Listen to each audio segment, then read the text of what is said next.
No, don't. Oh, they're so pretty though, right? I don't know which one. Oh, here, let's do the green. Hello, everybody. Welcome in, welcome in.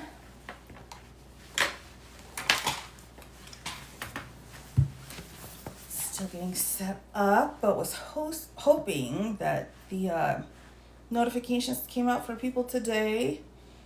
Fingers crossed, right? Hello. Whew, goodness. I tell ya, a lot. That's all I say is I tell ya. Well, it's not all the close. Too much, everybody. Too much stuff's going on. Too much. So, I feel like,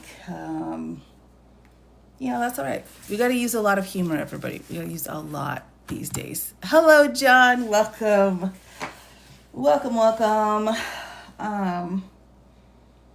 Wait, did I change the date? I don't know. I may not have changed the date of this. I'm not quite right now because there's some crazy stuff going on. Bananas. Oh, good to see you too, John. Probably not going to go for too long tonight. I say that every time and then I always go longer, but we shall see here. You did it, Murray. You know you did it. Oh my gosh, you get up there and you and you make your funny comments to some of the other creators and they're like, who's this dude? And I'm like, it's Murray. He's with me. So I'm going to need you to calm down. I'm going to need you to calm down a little bit, all right? I got you back, but just, Oh my gosh. Hello. Hi, Shannon. Let's see. Did I miss everybody? I got to bump this up a little bit. Elliot. Hello. Oh, good to see you too, Wendy. Welcome in. Yeah, welcome in. Jelly Callie. Howdy doody. Hello. Got a raise and a bonus. Oh my gosh. All right, everybody. John's buying tonight. Party at John's place.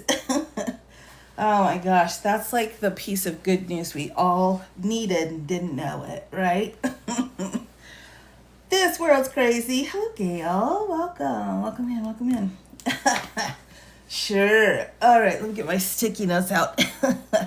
So, listen, everybody, and I know some people are like, don't say that because immediately it makes me think that I've done something wrong for my wife. So don't say that. So you're fair.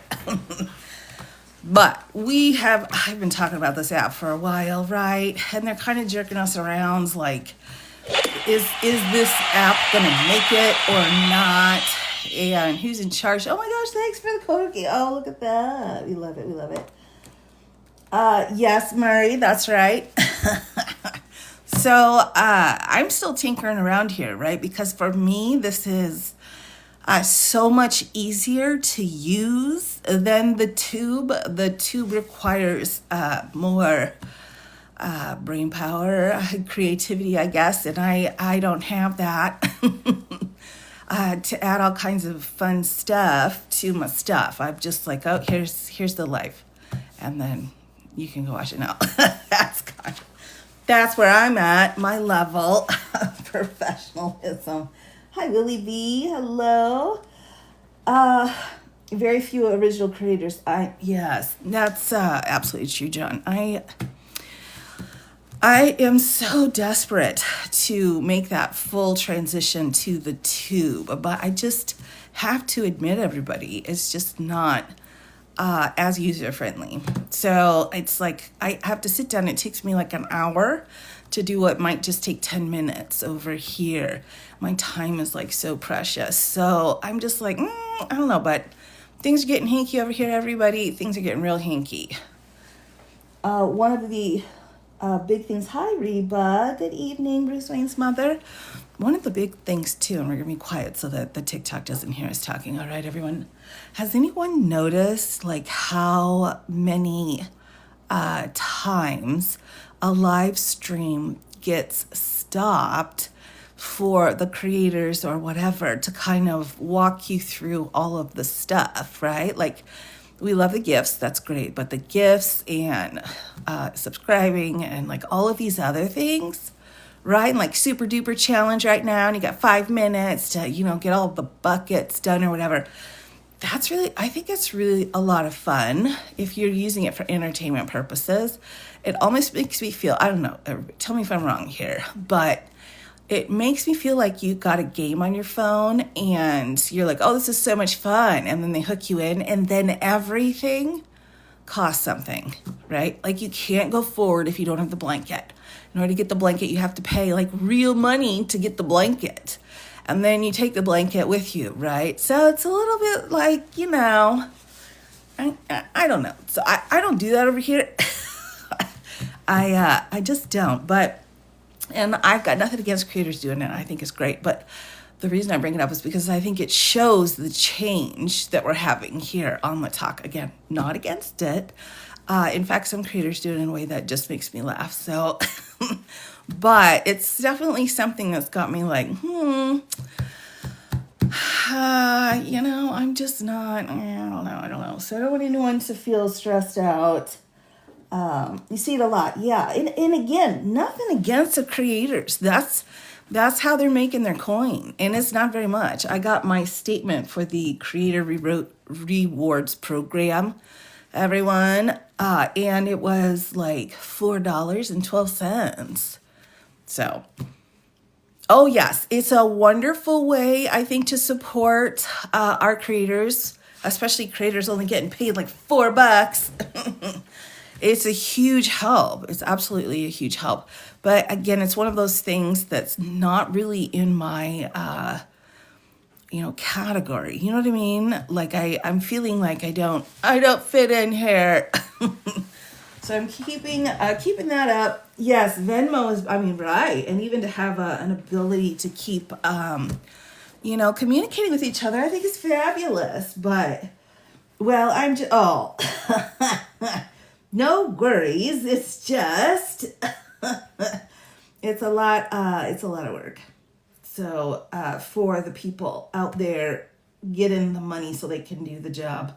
And I appreciate that. Yeah, I appreciate that. But it also is like not really, I don't know. I feel like I'm disappointing people because I'm like, I don't know. How much do I charge for the strawberry shortcake? You know what I mean? Right. So anyway, I'm here. I'm still here. This is still the easy peasy way for me to do lives. I will be, again, as I've said every year, carefully trying to get back over to the tube. I've been able to start posting 4 to 5 times a day over there. It's not consistent, but that was my goal, was to try to get my posts up as high as I had over here. Oh, the V word. All right. Fair. So anywho, everyone, that's just kind of what I'm 2 cents. Yeah. See, that's what I'm talking about, right? Now, some of the creators on here, they do it so well, and I think that it's so great how they go about it. I think it's wonderful, but I can see I'm not like, I don't fit in. So we'll close that soapbox up. So we're here. I'm still here. I'm still working on it. You have 2 cents to share, Danny? Oh my gosh. Yeah, for the first time ever, I think just a few days ago, I had, and I think it was because of Army Barbie. You've got those like 1 coin, whatevers, right? And so I was like, all right, fine, I'll get a couple of the whatevers. And even on Michael's live tonight, I was like, ooh, let me give him the one thing, whatever it's called. And I just totally messed it up. So anyway, everybody, I'm here. This is like PBS. We don't really have a lot of we don't have a lot of ads going on here. We depend on the the appreciation of our audience. So thank you very much. Thank you very much. Oh, really? You're on one of your backups? Oh my gosh, Dolphin. Okay, was it because of a comment you made, or was it because of a post? Let me ask that. We're getting into trouble here.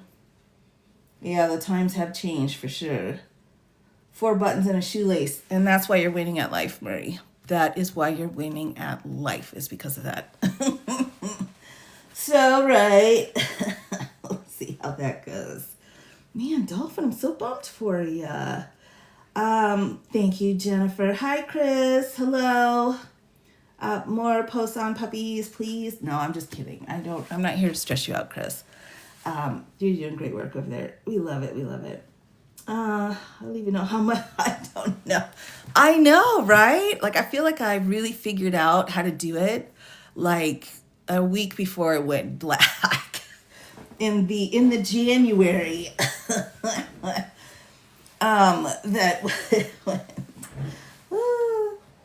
I keep getting comments removed. But yeah, see, that's the other thing. Bruce Wayne's mom, a mother, by the way. Salute to Bruce Wayne. Hope he's well.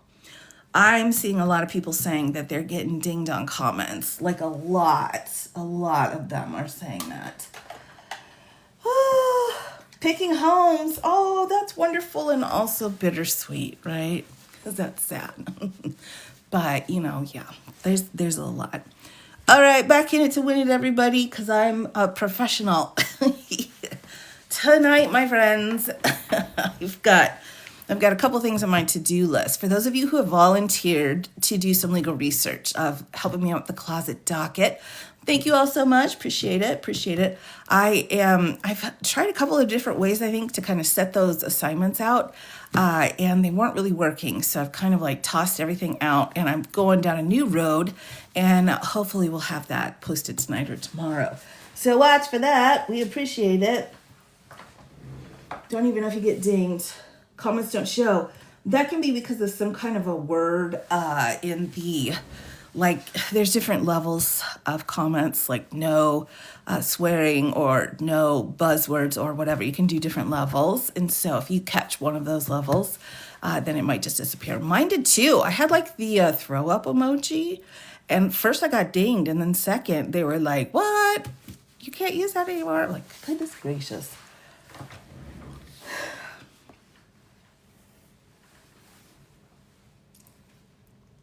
Oh, Casey, I know you're just joking about that. So, right.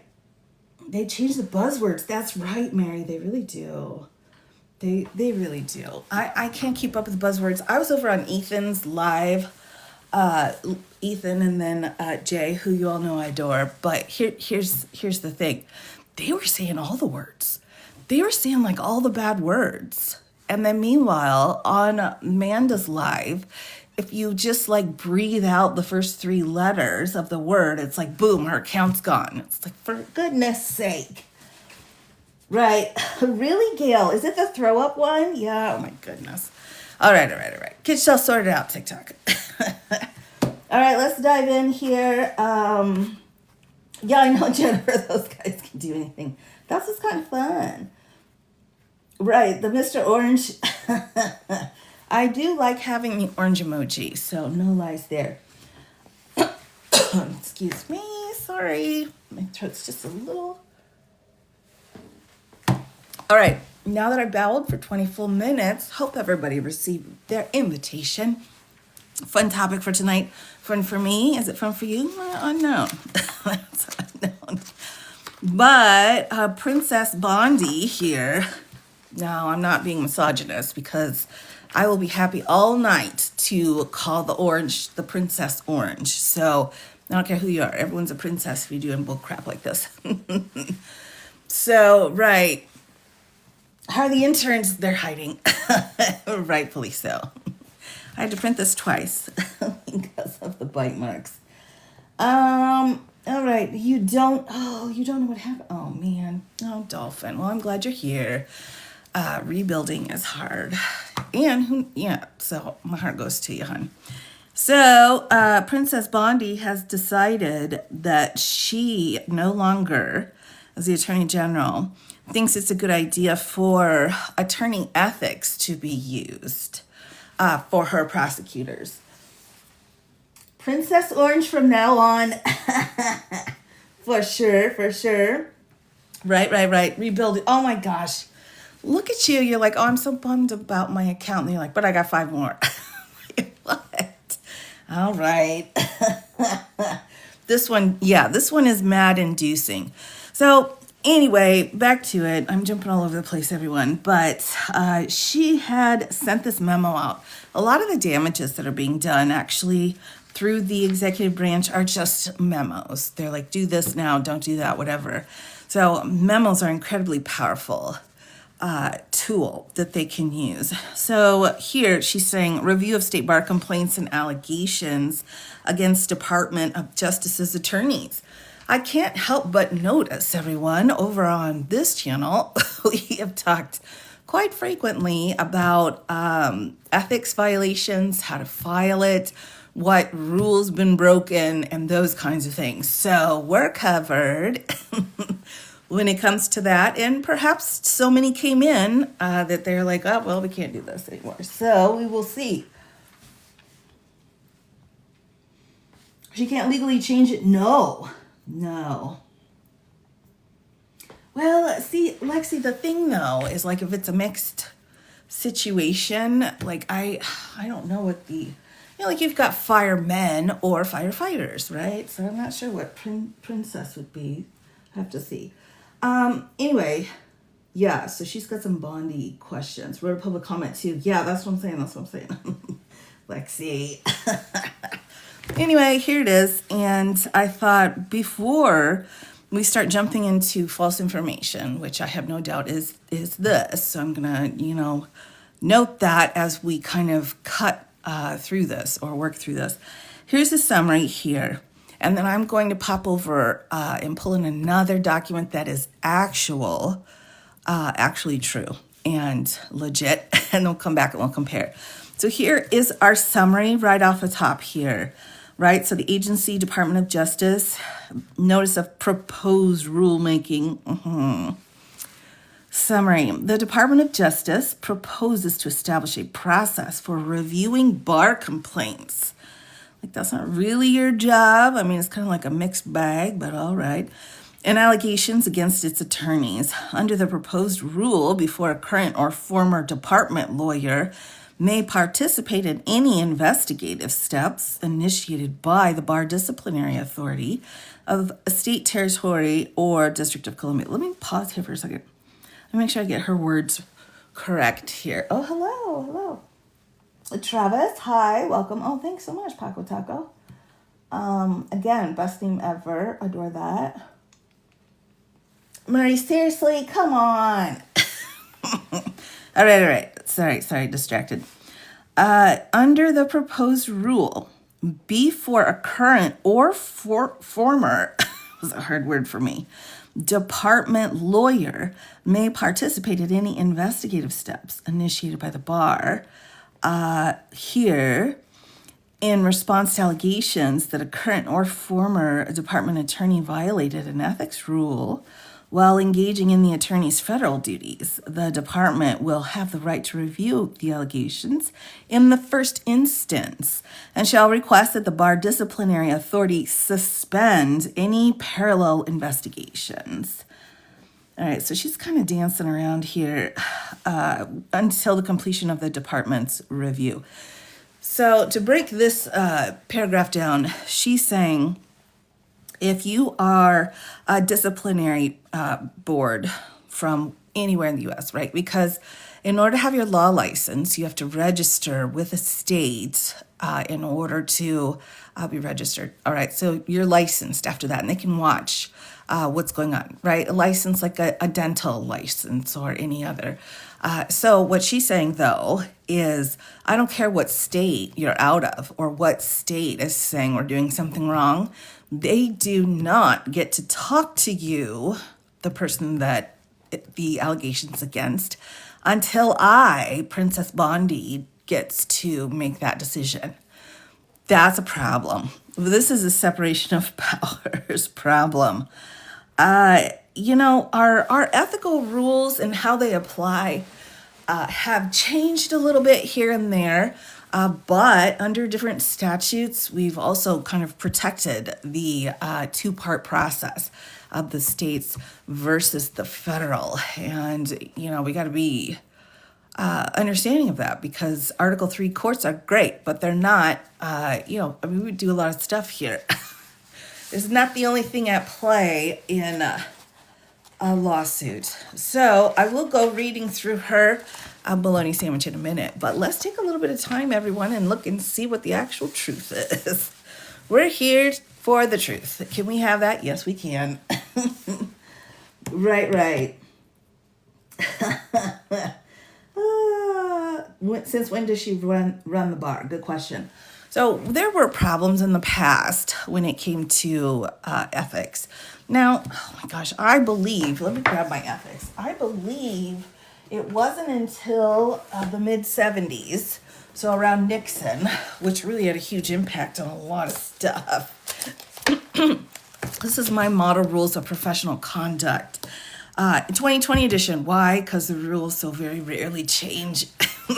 And if there is a change, I just like write it in. So we're looking here. I'm trying to see here if I can find an original date. Yeah, we're just copyrighted at 2020, but we don't have any priors. Anyway, okay, wait. I found it. I just found it. Oh my gosh. All right. So, ethics, ABA model rules of professional conduct, including preamble, scope, and comments. By the way, comments are incredibly important. We read those more. We dig into those more than the rule because the comments tell us what the rule actually says. Was adopted by the ABA House of Delegates on August 2nd of 1983. So we've had these rules since 1983. So I believe that's before the wall came down in Germany. Anywho, so we're working on these. And again, they're model rules because it's just everybody under the ABA. Every state has their own set of professional conduct rules. And I'll tell you, they're almost exactly the same with the model rules. So again, we have to have some kind of rules or everything's going to go out.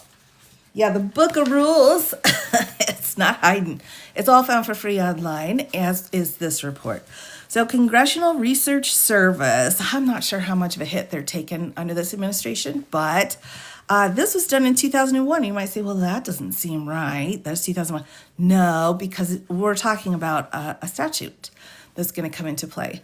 Yesterday, I think on Ethan's Live, there was some dude, and he was like, what case is that? And then I was like, I think it was a body case, I can't remember. And then I was like, well, you know, it was done in 78. And he was like, well, that's really old, so let's get the more current one. And I just about fell off my chair. Almost fell off of my chair. And in that moment, I was like, how did this happen? How did this happen? No, the older the better is how that is. Yikes. Yeah, so I had some nightmares about that. But we rely on it. I've looked through here. Everything is still good law. Everything is still usable. So let's dive in. I'll go ahead and make a little for other people's lives. I'm not seeing that, Reba. All right, let me get my better pen. Every time I think about my sticky note, I'm always like, I need to make this okay. I can read it okay. Because she's like my standard for reading. I'm like, she's gonna be like, no, I can't tell anything about what you're saying or doing. I'm like, okay, you, part of the team now. Part of the team. Hold on, I'm trying to get the right pen. There we go. All right. Right. Love your lives. Oh, thanks so much. All right, let's, we've got a couple of different federal statutes that came down. Originally, of course, right after Nixon, right? I think his AG went to prison, I thought. I may be wrong about that, but he really changed the course of legal history for a lot of reasons, as is the Orange Princess.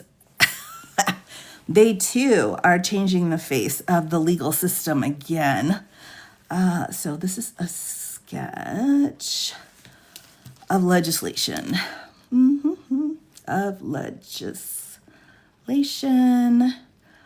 and ethical standards. Here we go. Ethical standards. Okay. And today is the 10th, right? Hi, girl at her brushes. Hello. I hope you're doing well. So hopefully, right, 10th, we'll go with that. We'll go with, well, we're just getting started here. So, really, John Mitchell went to prison. Okay, thank you. That's what I thought. I just wanted to make sure in the future they will make this period of time into a Broadway musical. I hope so, because that would be the only good thing coming out of it. Oh, sadness. I hope they do. Here we go. So, McDade-Murtha amendment, literally a federal amendment here. A sketch of legislation in the 107th Congress concerning ethical standards for the Justice Department litigators. Keep in mind, 2 years ago, SCOTUS had been asked if they had any ethics rules, to which they said, nah, not really. To which we said, well, that's very upsetting. To which Congress said, well, what about these? To which Chief Justice John Roberts said, I got my own rules. And if we use them, we use them. If we don't, we don't. So get off my case. So boom, there are some ethics for the Supreme Court. What are they? Are they enforced? No. But, at least we're talking about it, right? Knitting cult ladies writing a musical. Oh my gosh. If that woman makes any kind of a musical, it can be about anything. I don't care what it's about. It could be about a hat she made. I'm going to be throwing bags of money at her. I'm going to be like, take my money because you're amazing.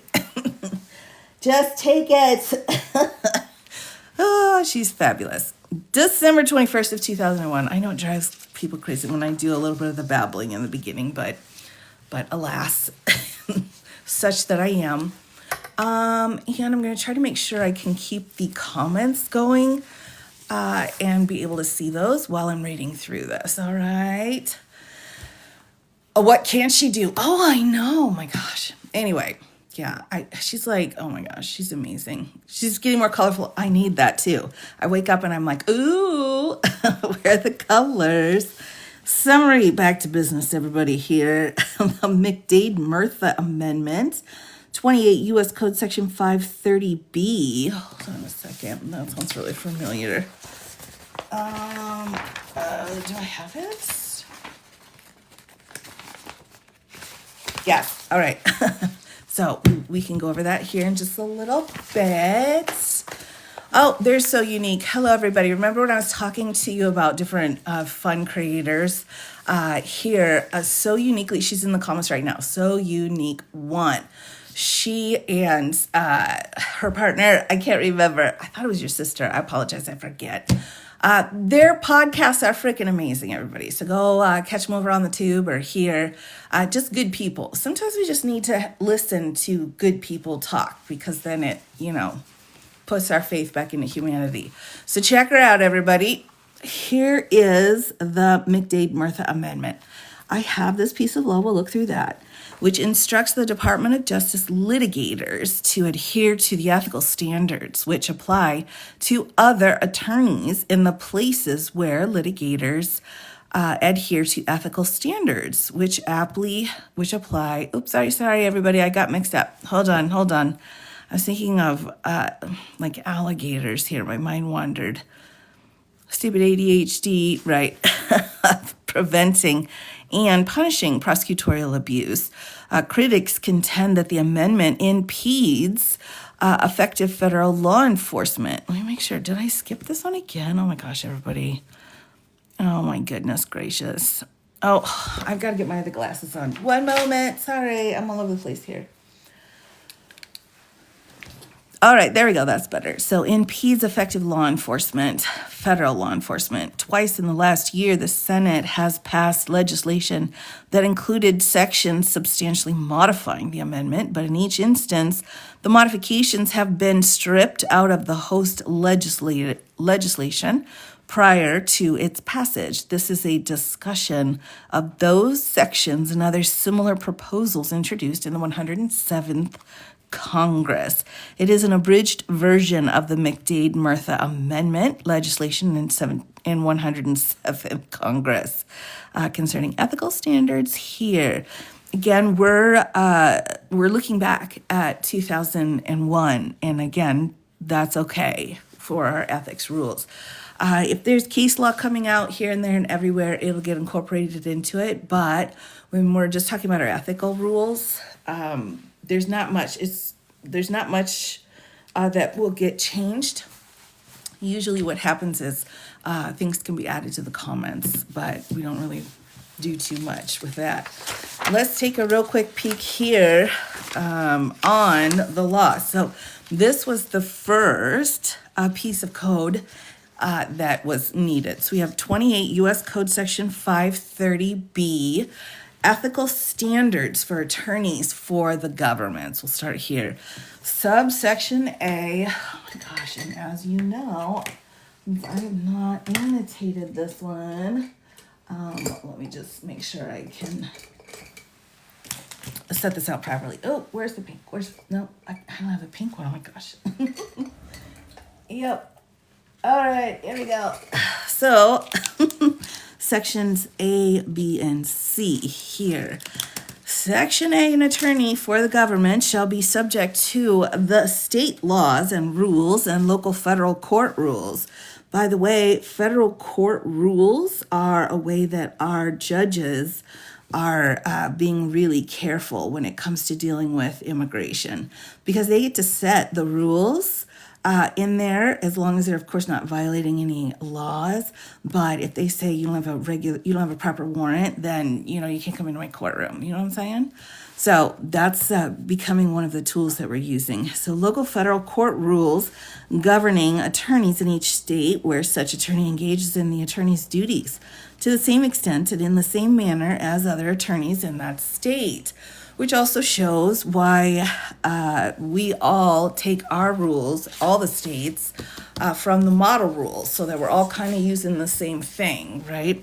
Here's B. The Attorney General shall make and amend rules of the Department of Justice to assure compliance with this section. So this is the part where people were like, what the H is going on here, right? Because we're trying to watch out for this kind of crooked AG that did prison time for Nixon. That's what we're kind of watching. So B, the Attorney General, again, shall make and amend rules of the department. So that's why we've got a memo here. C, as used in this section, the term attorney for the government includes any attorney described in section 77.2A of Part 77 of Title 28 of the Code of Federal Regulations. Also includes any independent counsel or employee of such a counsel appointed under Chapter 40. All right, so this is kind of what we heard a little bit during the espionage case when Judge Cannon was like, we got to get rid of Jack Smith. So we had a little bit of this going on. All right, we've got all the pieces. Let's start getting into this. So here's our background. Prior to enactment of the McDade-Murtha Amendment, as Section 801 of the Omnibus Consolidated Emergency Supplemental Appropriations Act, could that be any longer? And here's our citation here. Justice Department attorneys have long been required to be licensed to practice law by some state, territory, or the District of Columbia, and as consequence, were obligated to honor the ethical standards imposed upon members of the bar to which they were admitted. Right? So again, every single state, it doesn't matter where you're at, but you have got to be licensed if you're going to practice law. You can even get licensed in DC. I think Giuliani did. You can get like a friendly, like, hey, I'm going to be coming in here, kind of a license situation. But he had his New York license taken. And we had a couple more people, a couple more of the attorneys with Princess Orange's situations where we had licenses pulled. So I think it's really important. Oh, do we have a bonus case tonight? We do. Oh my goodness. We have a bonus case. Where did I put it? Yeah, I will. I'll wrestle through. We'll grab one. It'll be fun. Eastman, VC, it's like you read my mind. That's right. So, just so everyone knows that that's how it works. Early in 1980, the Justice Department ruled that nothing in the state or local federal court standards should be construed as an impediment to federal law enforcement efforts. Attorney General Thornburg,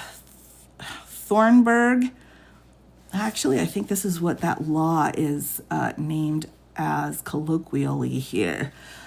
So is that, I can't tell if that's an M or an R and an N. Forgive me here. And Reno, right? Who remembers Reno? Nobody. Subsequently re-emphasized the point. In the meantime, however, Congress has begun to express its concern. The House Government Operations Committee conducted hearings, recommended, among other things, a thorough examination of the ethics rules applicable to department attorneys, while expressing concern over the problem inherent in any system of self-policing, which is the legal world, and regulation. Later, the House Judiciary Committee held hearings on a legislative proposal cast in language much like that of the McDade-Murtha Amendment here. Speaking of which, the Judiciary Committee, on another live, someone had said articles of impeachment for Princess Bondi had been filed. I don't know. That's a rumor. Word on the street. Can be wrong, but that's the word on the street. And here we go. Thereafter, apparently frustrated by the perceived lack of an effective mechanism to curb prosecutorial abuse by federal prosecutors, this is where I remind you. Okay, they have actually been fully filed. Okay, whoo, goodness. So here, prosecutorial abuse. So sometimes I think when we sit down and we talk about Princess Orange and all of his lawsuits and stuff, to acknowledge that, we have had a past where we've had some incredibly abusive power being used by prosecutors and federal prosecutors. So that has been going on for a long time. Congress has been trying to deal with it. So rather than saying law enforcement or like the cubes are abusing their power, this is specific to prosecutors. Both independent counsel and regular Justice Department attorneys. Congress added the McDade-Murtha Amendment to the 1998 Justice Department Appropriation Act. Look at that. Look at that. That's great. All right. House Resolution 1105. Got it. Navy Vet, are you going to be live later tonight? I'm just curious. I kind of swing by and hang out incognito, just to be like, hey, how's everybody doing? So I was wondering about that. Hold on, gotta wait. Okay, wonderful. You won't see me, but I'll be around. Divisive issues. Debate over the amendment and proposals to change it revolve around the same issues that have marked the subject from the beginning. Some are general, others particularized. Who should determine which ethical standards federal litigators must honor? Should federal standards be uniform throughout the United States or compatible with local standards? Should local there we go, let me bump this one more time here. Should local no contact, this is our, that's interesting, no contact grand jury or honestly regulations apply to the federal litigators, even if they impede the performance of the federal litigators? There's also this question to everyone of the rule to zealously advocate for your client. So you have to really figure out, if you're a government attorney, like who your client is. I think that's one of the problems here, is that Bondi's like, I'm the attorney general, but I represent Princess Orange. That's what's really turned this into an unethical situation just from the start. These issues touched upon below in the context of specific legislative proposals are discussed in greater detail here. So we're looking at Professional Standards of Government Attorneys Act. The full act in play here. That's why, again, a little memo is not going to be enough for you to get everything done that you want.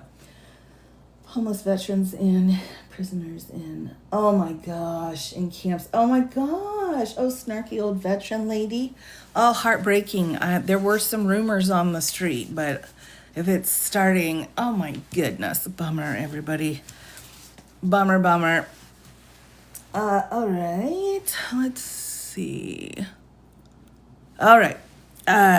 We have, again, that section of the code here. Senate here, Senate here. Senator Lee. I don't even know how to say that. Is it like Leia? Oh my gosh. Outside of LA. Oh my goodness gracious. Okay. Introduced the Professional Standards of Government Attorneys Act of 2001 for himself and Senators Hatch, by the way, that should sound familiar, and Wyden of September 19th of 2001. Here's the congressional record. The bill passed the Senate as Section 501 of the Senate's T-bill here, right, but was not included in the final USA Patriot Act. Friendly reminder also, a lot of people, when we acronym like this, people are like, okay, let's talk about the Patriot word. But actually the USA, they have all the different names as well. So each letter is for a word.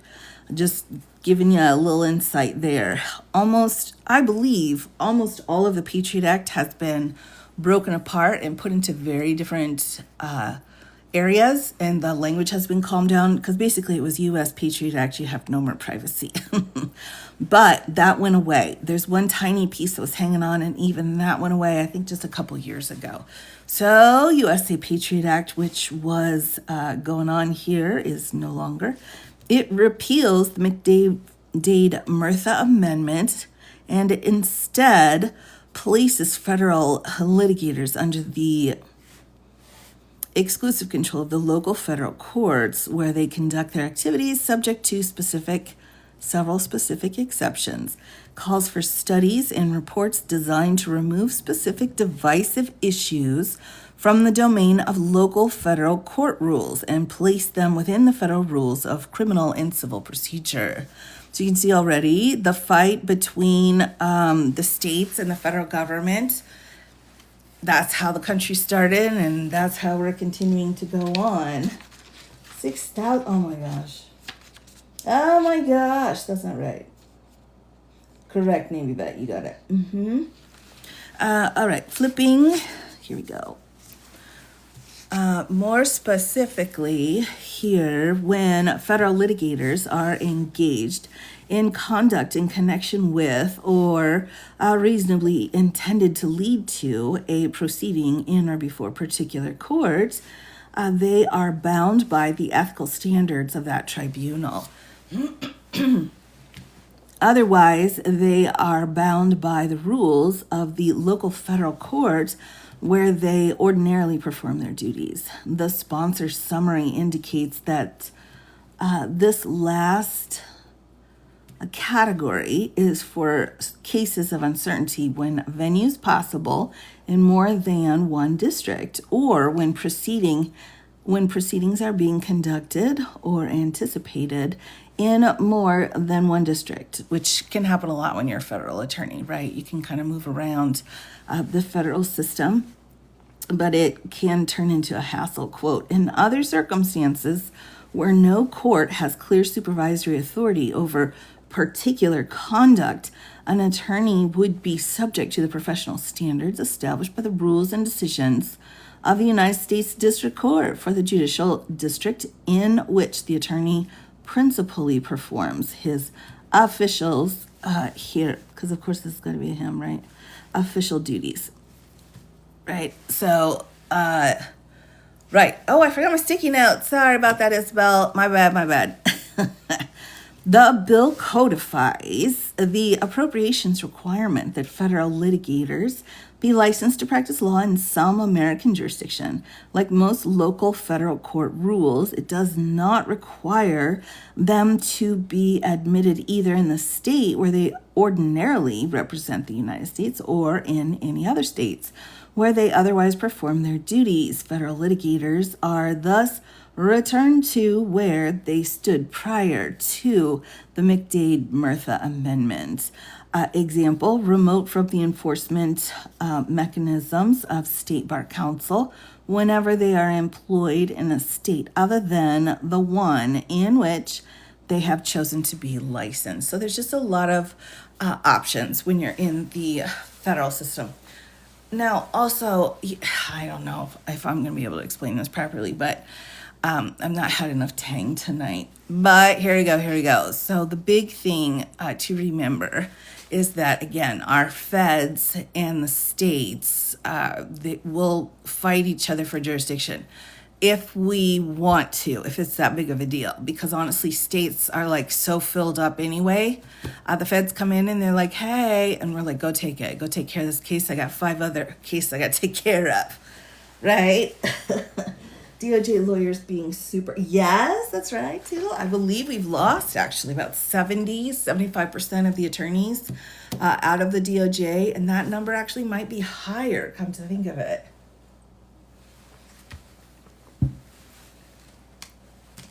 All right. Whoop, where'd that go? Okay, it disappeared. Yeah, it's pretty bad. Also, the former pardon attorney, is it Liz? Oh my gosh, my names seriously are so bad. Liz or something. Anybody know her name? Help me, people. Oh, you're okay. It is. Oh my gosh, I got it right. I didn't trust myself. I need to trust myself more. Okay.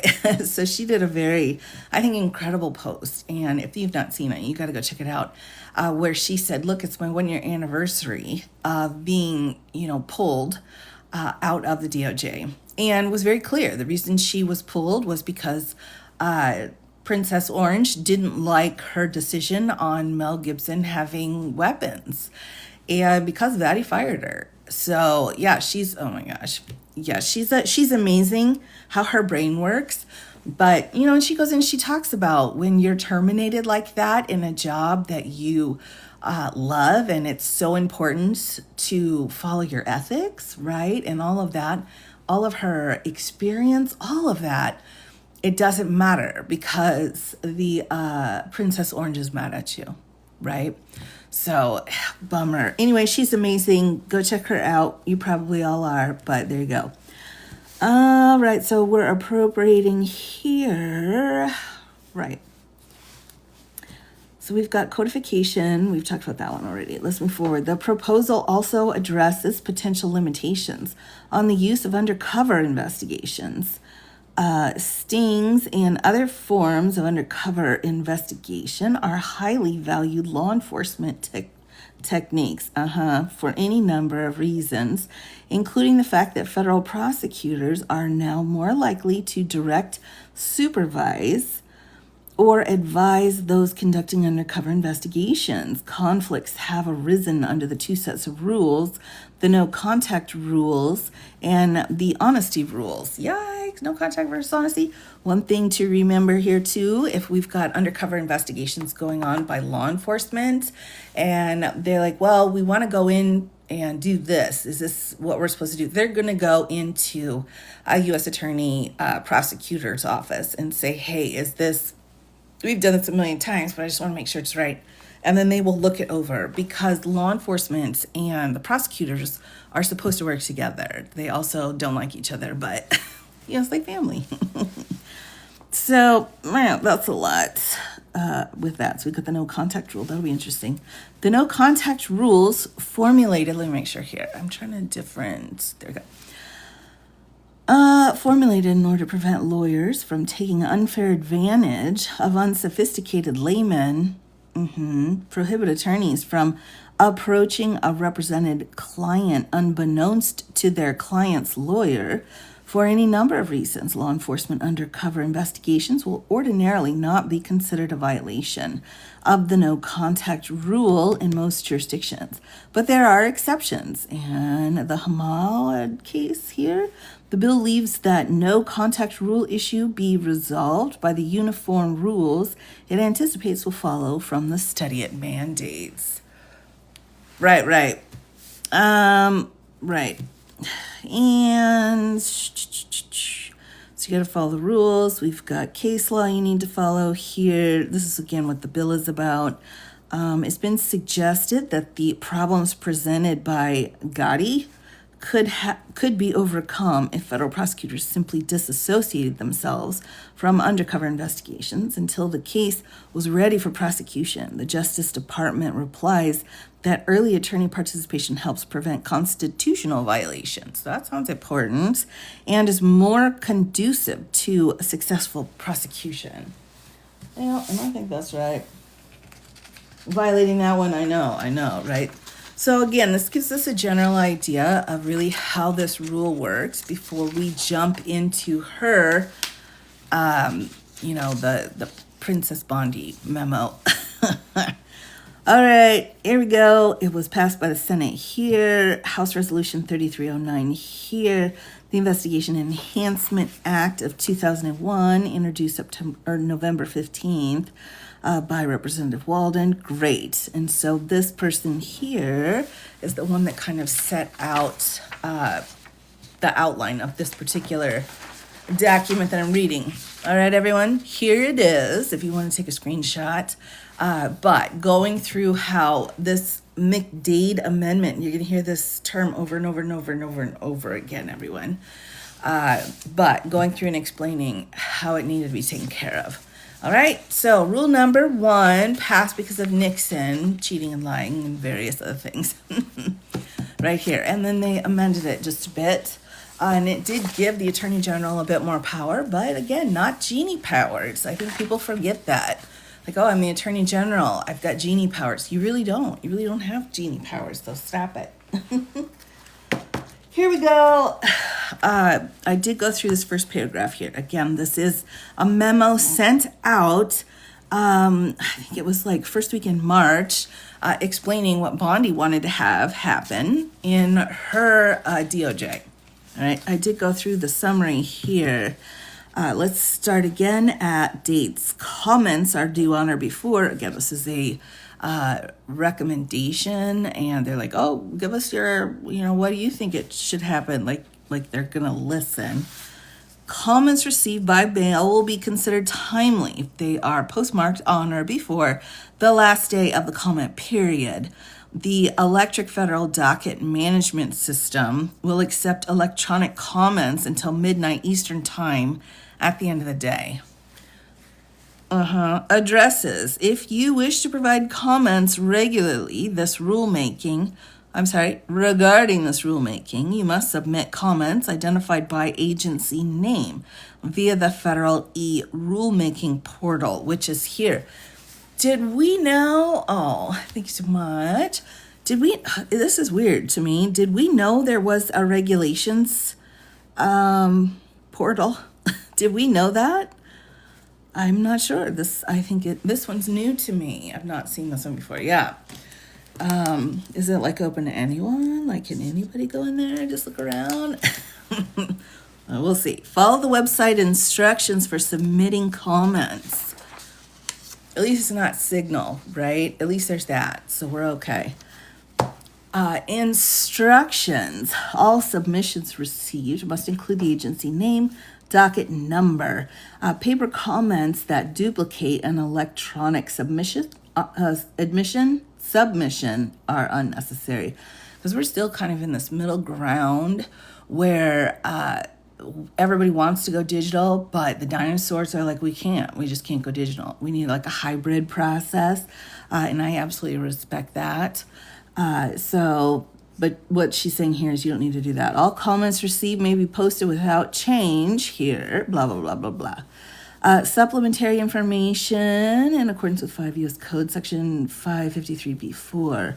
And a summary of the rule is over here. Can you go against... hold on. Can you go against Princess Orange and all his... Oh, I'm not sure what you mean by going against, but yes, I believe the entire country should be watching that with eyes open, right? At least that's, if we can see a change in how we handle SA cases after this Princess Orange leaves, that will be the silver lining to make out of this whole situation. All right, so that's one thing, is to make it so that it's not so whispered about. Like, we need to talk about it. I mean, what happened? Who did it? We need to talk about it, not keep it all hush hush. All right, public participation. I'm sure that's important, but we're moving on. Discussion. Here's our overview, subsection A. The proposed rule would amend a 28 CFR Part 77 to establish a process for the department to review complaints. This is weird. All right. Yeah, sure. You can review complaints, but so we got 13 circuits going on here. And then we have the people below that and the people below that. And each one of those states has their own ethics board and rules and procedures for going forward on an ethics investigation. Every single state has a different one. Here and there, we might have a few little tweaks and it might make a difference. But what they're saying here is they're going to put a process in for the DOJ now to review the complaints. So what's going to be the problem? What's going to be the problem if Princess Bondi puts together her review of the complaints? What's going to happen? What do we think? What do we think? Everybody, toss in your hats. What do you think? Oh, recommendations on... Oh, okay, that's good too. Right, it's bot. Jennifer. The person of few words, yet accurate. Exactly. We got problems here.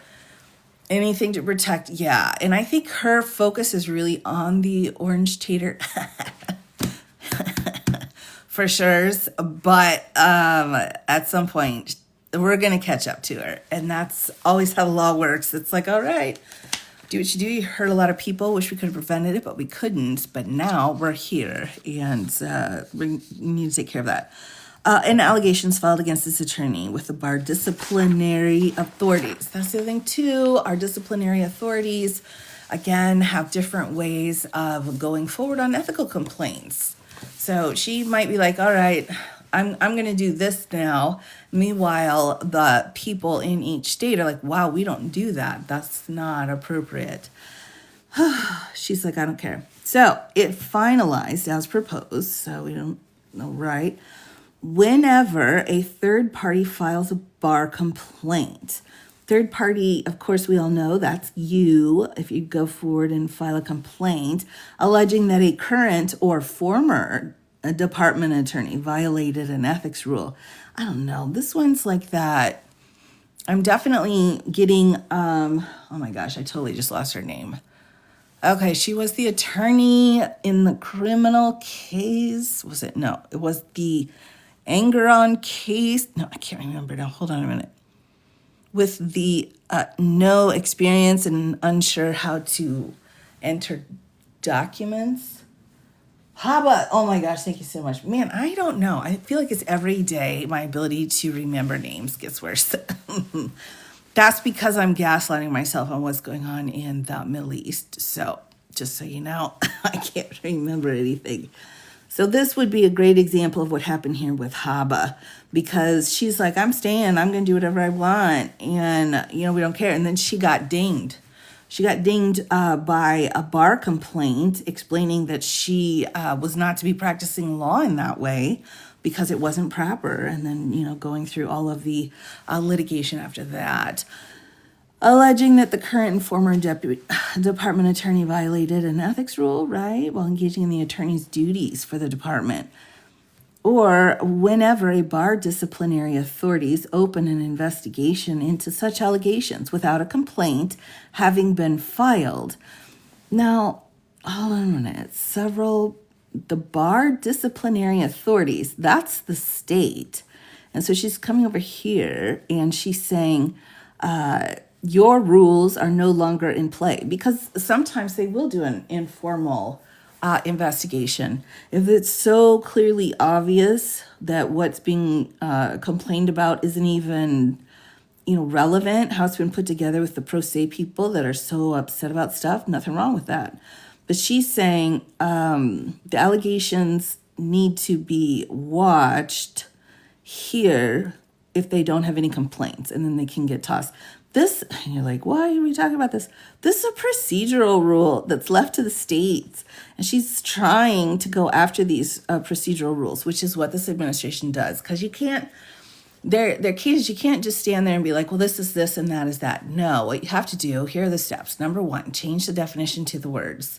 Number two, just give some kind of an inclination that the judge might be incompetent. Doesn't matter. A couple sentences, doesn't matter. Or asking for a recusal. If you ask for a recusal, people see that, and then their belief in that judge is diminished, even if, of course, it's not true.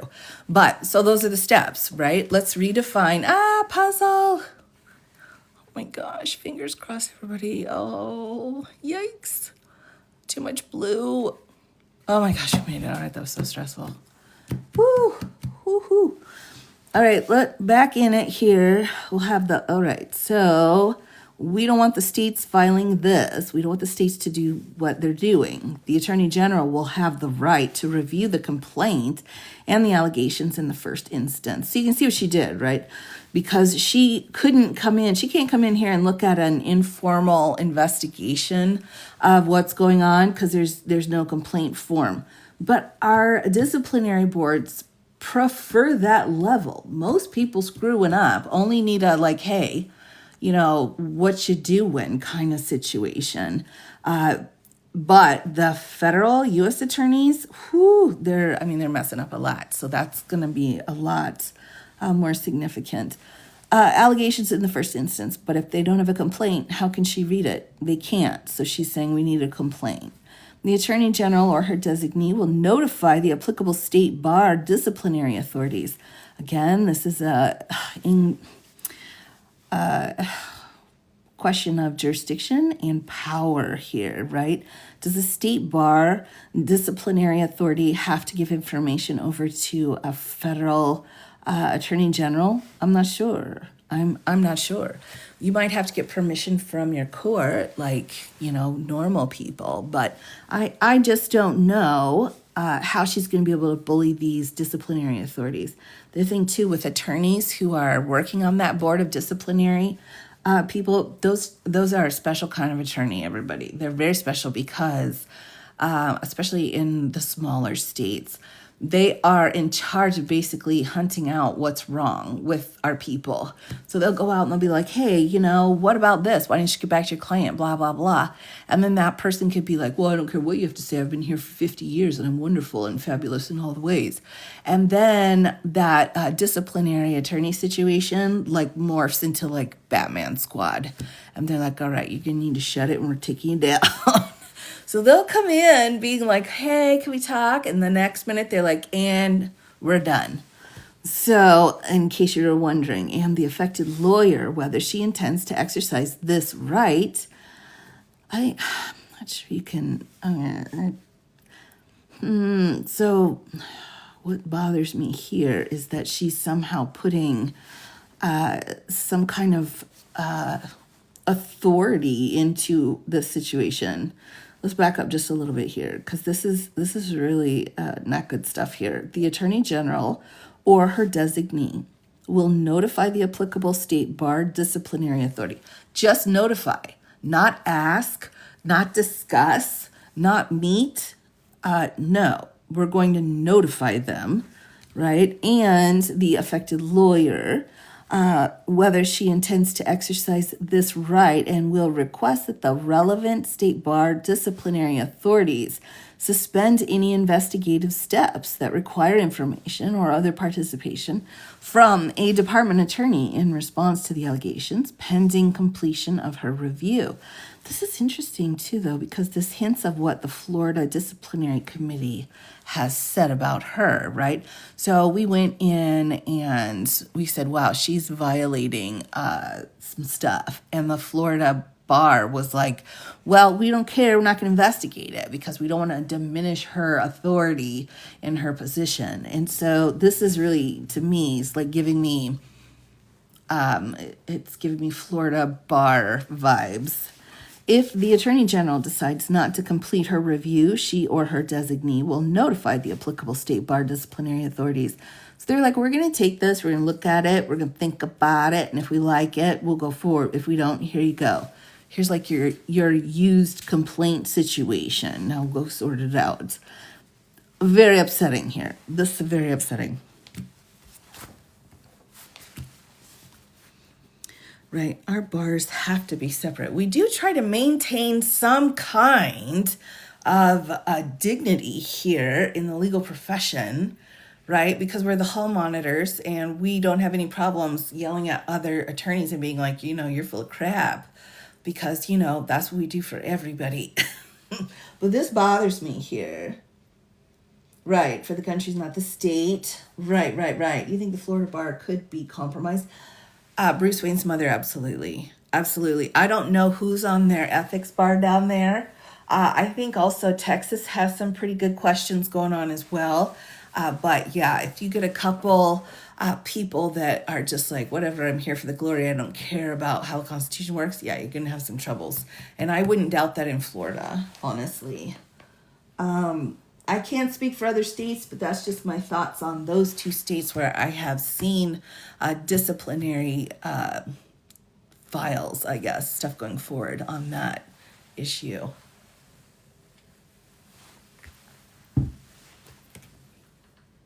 Right. How is she able to take control of that? So, I would say, hold on here a second, everybody. Where's my, I didn't bring it. I know I've been saying it every single day that I've been doing lives, but people don't clean your desk because this is just awful. I'm missing my visual aids and that's making me very uncomfortable. All right, give me 1 second. I got to go grab this last piece or my OCD will take care of business. I'll pass out.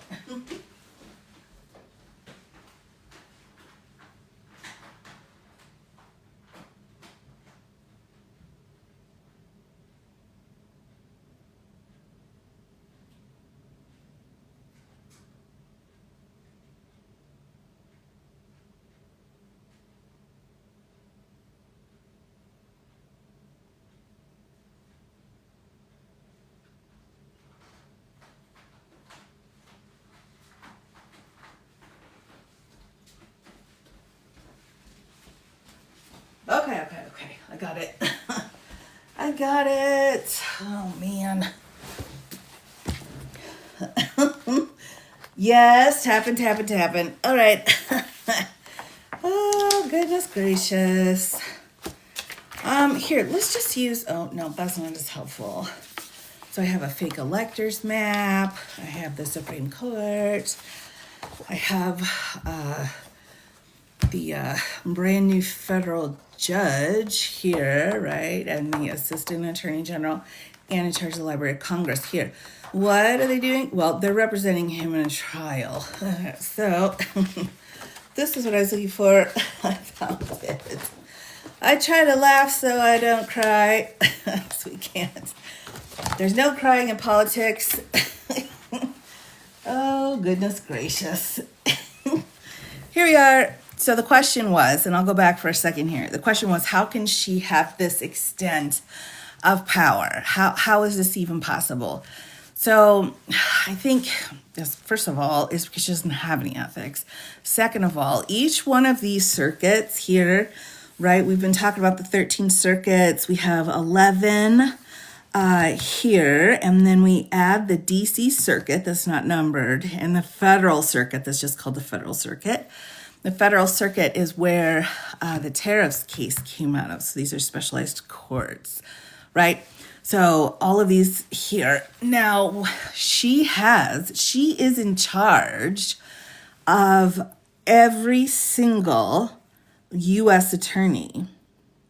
All right. So, think about that for a minute. All of the federal crimes here, any federal crime going on here ultimately she's in charge of. It's a federal case. So, I mean, she has an incredible amount of power. So she's constantly asking for more because the executive orders are demanding more. They're demanding she do more things. But she can go the whole way. Like if there's some kind of a complaint going on in Nevada, right? That's where Legal Dad lives, right? Nevada. The chef, yeah, the Chihuahuas are coming up next. That's right. Ah, that's so funny. See how we made a little chef here so you can remember the middle states. Right? Okay, he is. Okay. Right. So let's just say, all right, let's say legal dad is a U.S. attorney in Nevada. Now, he is one of the most ethical people I know and reminds me of Eeyore, so I just want to give him a big hug. But if he got into trouble then, right, out here in Nevada, or he got some ethics violations, that information, again, goes over to the Bondi, to the Princess Bondi, where she starts to micromanage all of the U.S. attorney's offices, right? So you've got at least one, a lot of places have two different districts. And so when we get into that, you're talking about all of the U.S. attorneys here in any state where there could be a complaint made. My question would be, what's going to happen if the whole process for doing complaints, you do that first run of it to see if some of the complaints are just ridiculous, you could toss them, right? These are the things like, I was standing on a roof and a spaceship came over and landed next to me. And then the person that came out was from Montana and was a lawyer and said, I need a complaint on my name. All right. Or the Chihuahuas. No, that's not how that works. Have a steal the time. Well, that's what I'm saying, right? Yeah, it's all the time.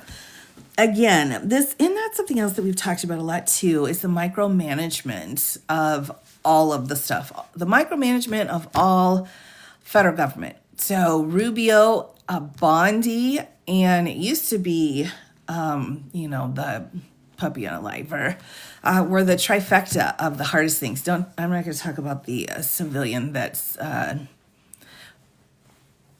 cosplaying right now, but they've got so much requested of them from executive orders that it's just out of control. So here she is, everyone, coming in and saying, all right, any ethics complaints for any of the attorneys, any of the U.S. attorneys in here, I'm going to start taking care of that. Right, so that's not great. It's not great. Just to answer again, they are unbalanced. Oh, they're extremely unbalanced. And the only way for these to be rebalanced, because of course, I believe memory serves, I know I say this a million times, I think it was like 1895, I think, if memory serves, which it usually does not, is when we had the big change added. That was after the Civil War. And so Congress had to set out our circuit's a little bit different. Again, the last few years, the 1800s, right? So 1864, we're dealing with the Civil War. And then just a couple decades after that, they're setting this out. Next time it comes up in Congress is during World War, I can't even say it, WW2, with the schmatzis. And there were schmatzis in the U.S. There were trials held. There were Alien Enemies Acts, appropriate procedural, substantive due process going on with the schmatzis.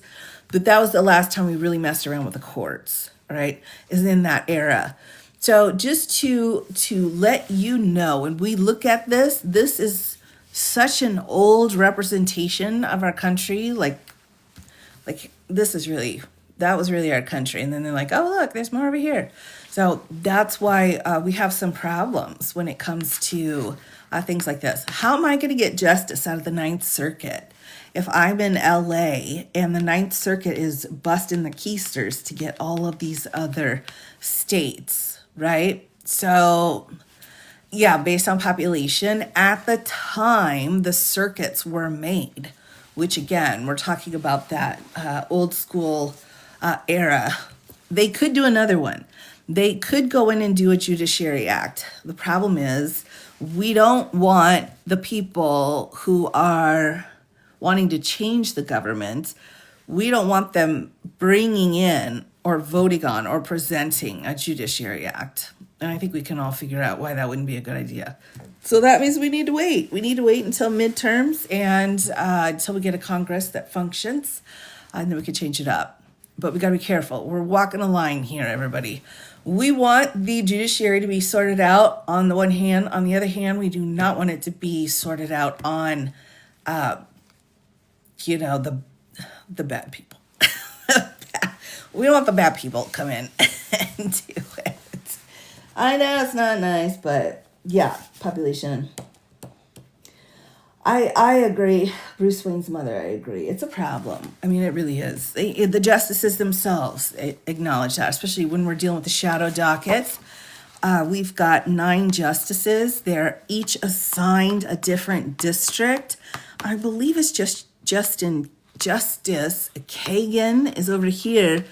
And I'm not sure. I want to say Justice Jackson's in the 11th. Anyway, the point is they have to take different circuits in order to watch the shadow docket. And if there's any questions about that. Yes. All right, here we go. If the Attorney General, right here's where we stopped, kicking around the state bar associations, the state disciplinary authorities here. And the proposed rule would provide that should the relevant bar disciplinary authorities refuse the Attorney General's request, the department shall take appropriate action to prevent the bar disciplinary authorities from interfering with the Attorney General's review of the allegations. Wow, that's another power play, right? So she's saying here, if you think disciplinary people, that there's a problem here, and you've been like, yeah, we found a problem. I don't know, bribes. We found a huge problem. And then she's like, no, we like this person that has been taking bribes. We don't want them to have to go through the ethics situation. So she's basically saying, yeah, you might get a ding from the ethical people, but for us, you can still go ahead and do your lawyering. That's fine. We'll protect you here. So that's really awful. Should be a justice per district. That's what I think too, quite frankly. With the size of this country and the amount of litigation, I agree. I absolutely agree. 1 justice per circuit. So that also our justices aren't overwhelmed too. I mean, they take in a lot of cases each year, but there's a lot of stuff going on. And it's pretty, stressful for a little old fella like Thomas to come in and be like, I got work I gotta do again, boo. Then ask his wife to do it. The department has long been committed to upholding the highest standards of ethics among its attorneys. That's not true. On October 21st of 1998, the president signed the Omnibus Consolidated Emergency Supplemental Appropriations Act. Good Lord, that's a long name. Division A, Section 801 of the statute, also known as the McDade Amendment, right? See, it's come back around, is enacted at 28 U.S. Code, Section 530B, which we already looked at, right? And became effective on April 19th of 1999. And they're quoting where that came into play here. Oh, goodness gracious, everybody. Okay, here we go. So ethical standards, which is what we just read here. I'm skipping because we just read through that. Oh, are we getting close to 100,000? Oh my gosh. Oh, y'all are so fun. I appreciate you all so much. All right, so this is what we just talked about in the code. So Section 530B applies to department attorneys and attorneys acting pursuant to the department authorization. It does not apply to investigative agents. Okay, I don't know what their terminology is, but many times the attorneys are kind of a piece of that investigation. Even if they are attorneys, even if the agents are attorneys, although covered attorneys must ensure that an investigator whom they supervise conforms his conduct to applicable rules, if so required by the ethics rule that apply to the other attorneys. So this is really actually offensive. Let me explain to you how this is offensive right here to this one. All right, it doesn't apply to investigative agents, even though those agents are attorneys, right? So it's like, man, we don't care about that. Although covered attorneys must ensure that an investigator whom they supervise conforms his conduct to any applicable rules. Wow, this kind of language is just really offensive. Like, look, we've got supervisors, they have taken the loyalty oath. If they think that you are not trying to do that you're following the Constitution, and come back and they can say, look, change your behavior or you're gone. So this kind of language is very unethical, in my opinion. If so required by the ethics rules that apply to the attorneys. And then she's going through and reading this section again here. All right. So bad people, first time offender. Oh my gosh. Level 5 felony. I'm not sure. Oh dear, awesomeness. So our felonies go from like A to E. So you're talking about A being 5 and E being 1, or vice versa. Sorry, need a bit more information. Sorry about that. Next, on April 20th of 1999, the department published an interim final rule to meet the requirements of Section 503 BB that the Attorney General, quote, make and amends rules to assure compliance with the statute. She's basically saying, like, look, I do have some power here. I do have some power, even with the amendment to this section of the code. And so it's like, well, you do have power, but do you have this much power? The answer to that is no, you do not.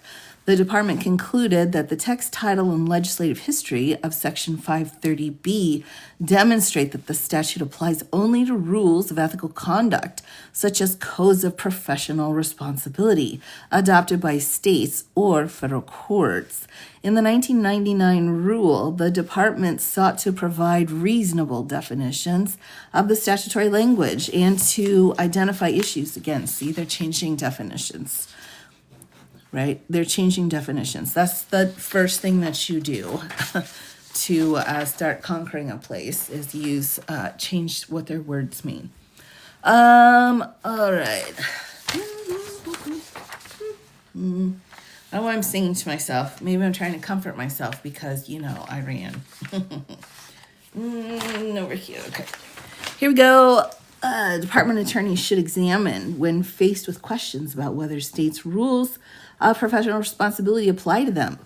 Whoa, okay. So she's saying here, JOD attorneys should examine when faced with questions about whether states' rules of professional responsibility apply to them. So we are self-monitoring honor system world here in La Land. You have to be to some extent. And so they're saying here, right?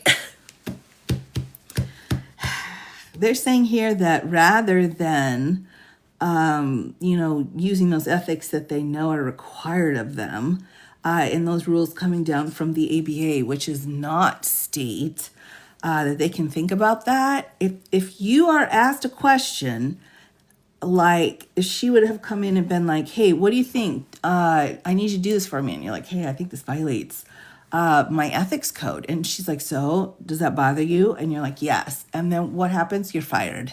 And that's been a lot of conversations that she has had here. So here she's saying, look into yourself and decide whether or not your ethical rules of responsibility apply to you, right? That's awful. that's no good. We don't want to see that. That's pretty bad. And again, this is questionable here. The department further concluded when it promulgated the 1999 rule that Section 530B does not change the enforcement authority of the Department of Justice's Office of Professional Responsibility, state authorities, or federal courts because the statute is silent on enforcement mechanisms. So this is kind of, again, like her little, way to kind of get in after this rule, because they have in the Department of Justice the Office of Professional Responsibility. My understanding is that these oh, we got 100,000. Oh, thank you so much, everybody. Oh yeah, I'll be grabbing my so fun. I'll be grabbing the bonus case here. Uno momento. Now again, right, so they got rid of most of the people in here, and I think just a couple weeks she fired another one. So that's been demolished, essentially. So who is going through the whole process? Just the DOJ.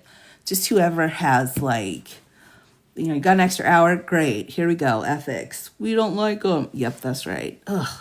So here, accordingly, the 1999 rule left in place the existing structure of the enforcement of ethical rules, whether by department, the state bar disciplinary authorities, or courts.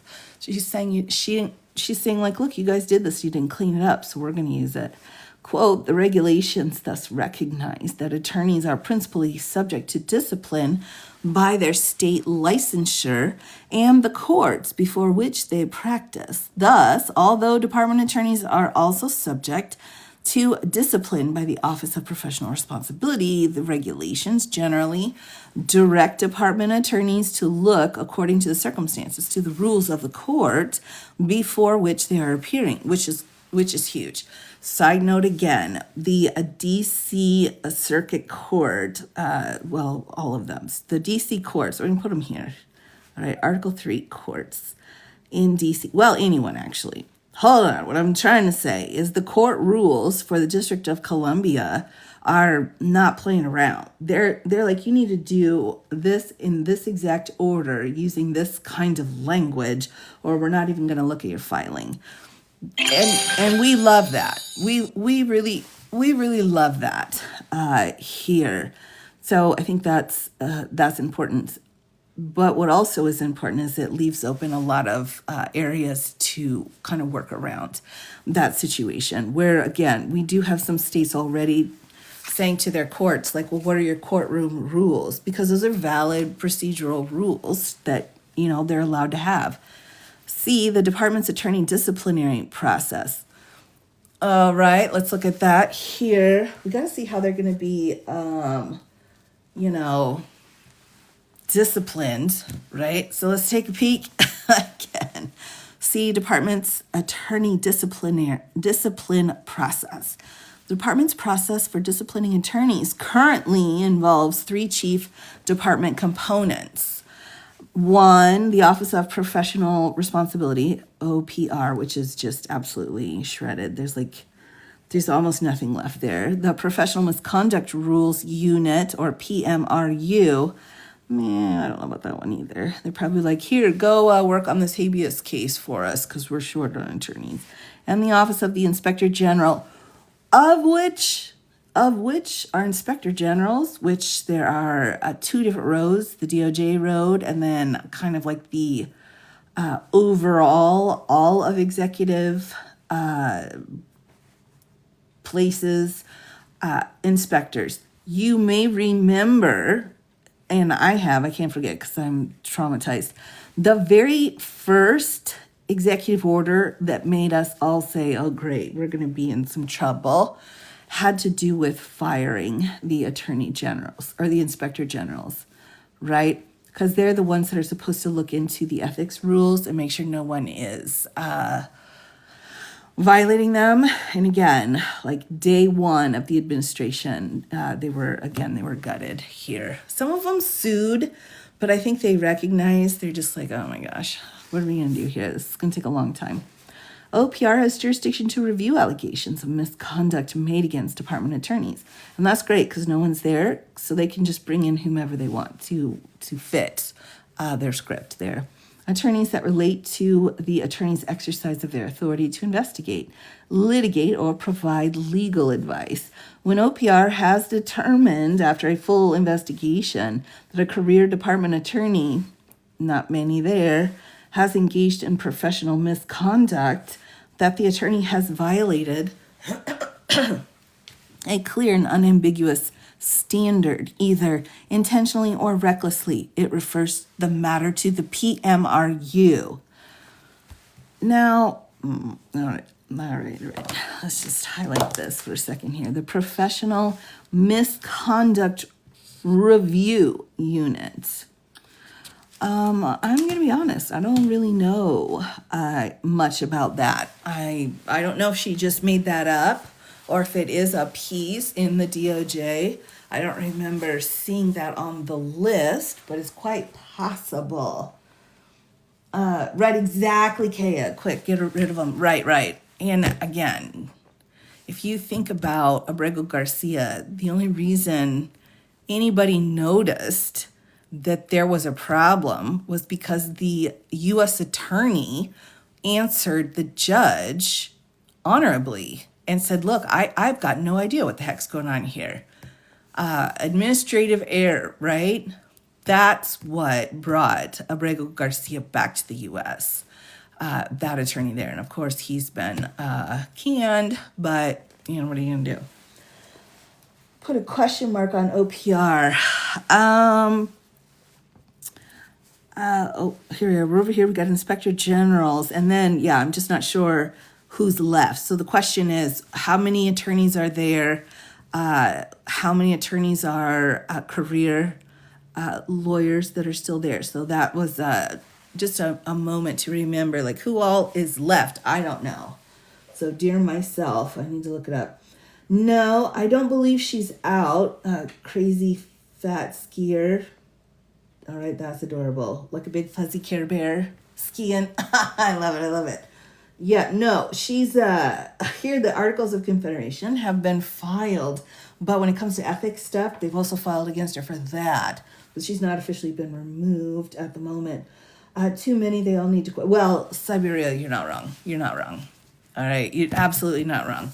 And I think this memo really shows the direction that Princess Bondi wants to go in, like total and complete genie power control, right? All right, hold on, everybody. Sorry, I got to go grab our bonus case. Just a minute.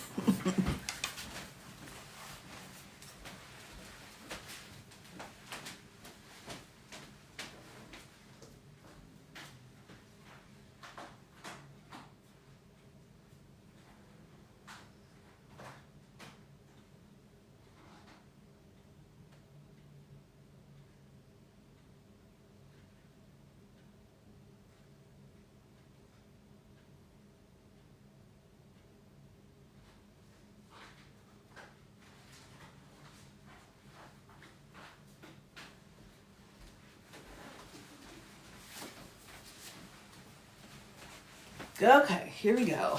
Found it. All right, so let's just kind of skim through. We only have a couple pages of this left, so let's skim through and just see how she's wording all of this stuff. So here's her definition again of what the PMRU reviews. Has anyone Googled that since we've been talking about it? Do we have a Googler in there? Forget this. So, is anyone taking notes? Needs to be done. Oh, yes. Me NATO. I'm hoping to have a full reconstruction plan put together. I'm starting with all of the executive orders and there's a lot of things that have to be done for sure. With that. Well, there's some that are still I don't feel like I can leave because then no one's left. Then they have complete control. So I think there's some of that too. All right, PMRU process. Office of the Inspector Generals has jurisdiction reviews to review allegations against department attorneys when the allegations concern waste, fraud, or abuse. Man, those language, those words are just buzzwords that we don't care much for here. Right. Waste, fraud, or abuse. And I don't think they're talking about abusing people, right? Or judges. All right. Skipping here, everyone. Prioritizing attorney discipline and ending the weaponization of the bar complaint and investigation process. Bar, you fucking kicking me? All right, hold on. This is bananas. Prioritizing attorney discipline and ending the weaponization of the bar complaint and investigation process. All right, that's bonkers. And I'm wondering if that's supposed to be like maybe a shock and awe to like distract us from other really crappy things that they're doing. I don't know. Let's take a look though here at her point 2. Maybe we'll get a little insight. I doubt it, but second, over the past several years, political activists have weaponized the bar complaint and investigation process. For example, political activists have filed bar complaints against senior department officials, including the department attorney general, the former acting deputy attorney general, the deputy assistant attorney general for the federal programs branch of the civil division, and the former interim U.S. attorney for the District of Columbia, as well as career Department of Justice attorneys. Even more troubling than the recent spate. Is that what that word is? Spate? All right. Spate of, here we go. State bar complaints is the willingness of some state bar disciplinary authorities to give credence to such complaints.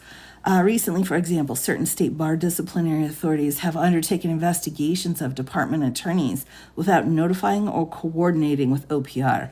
Yeah, and I would say OPR is too hot. If you go in and start working with OPR, something bad's going to happen. In my opinion, again, because they were all fired. And so you have to think, well, then who was left if everybody was fired? Right. Well, and everybody knows the story when I've talked about Judge Cannon and all of the violations and the ethics had said down in Florida, like they're like, we hit 1,000, we're not taking any more complaints about Judge Cannon. Like that number went quick is how that went. All right, and here we go. Proposed amendments here to 28 CFR Part 77. So she wants to add some of this to that as well. Appoint me Attorney General. That's funny. Now, I need, again, everybody to remember, if we have a statute, so, we're here, right? We've got a statute, and she's saying, pursuant to the Attorney General's rulemaking authority in subsection B of Section 530B, rulemaking. Now, keep that in mind. Couple things. One, do you mean rulemaking like normal people would think of rulemaking, or does she think rulemaking means like statutory law changes? Hopefully she'd know the difference, but sometimes I wonder.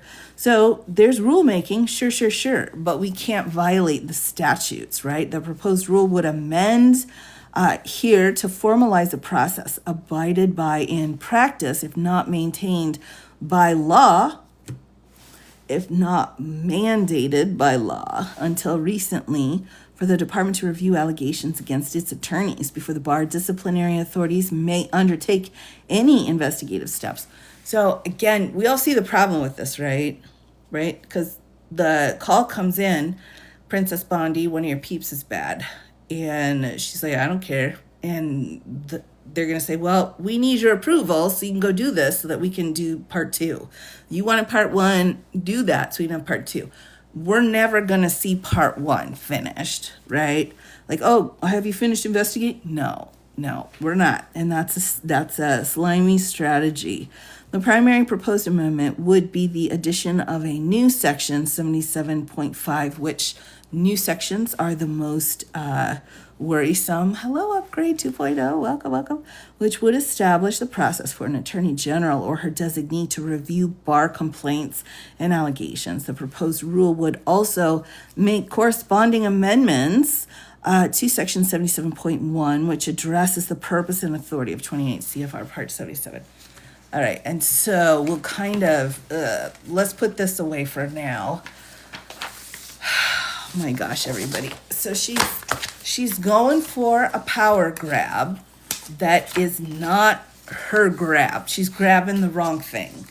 She doesn't have what she needs in order to take this authority from the states. She just doesn't. It's interesting that she's like, well, let's try this, let's try that. And it's like, well, you know, we kind of tried those things and it didn't work. So yeah, she wants, and again, the micromanaging is at a level that we've never seen before. I've personally never seen before. All right, here we go. Historical cases. Let me grab our bonus case here. I can't even explain how thankful I am that you all are interested in these cases, because this is where my heart is, right here. Now, last time we were here, everyone, I know I'm rattling papers here. No, she can't legally do this. It's basically she set out a plan, and everyone's like, well, that's not legal. So my understanding is it's not been fully implemented or put into the world yet, but it's on the way. But with any luck, the more people that know that, the more we'll recognize that we need to get this sorted out. All right, Rochin, we did last week. That was a few days ago. Can't remember. That was a stomach pumping case, right? Get Low was in here as well. This was one of the First Amendment cases incorporated to the states via the 14th Amendment. Right, and then we have the Bolshevik Revolution stuff going on there as well. So we did those cases already. We have done the Horton case. We did that one twice. We liked it so much. All right. Ooh, let me just make sure here. Suspected improprieties, right? Officials. Make sure.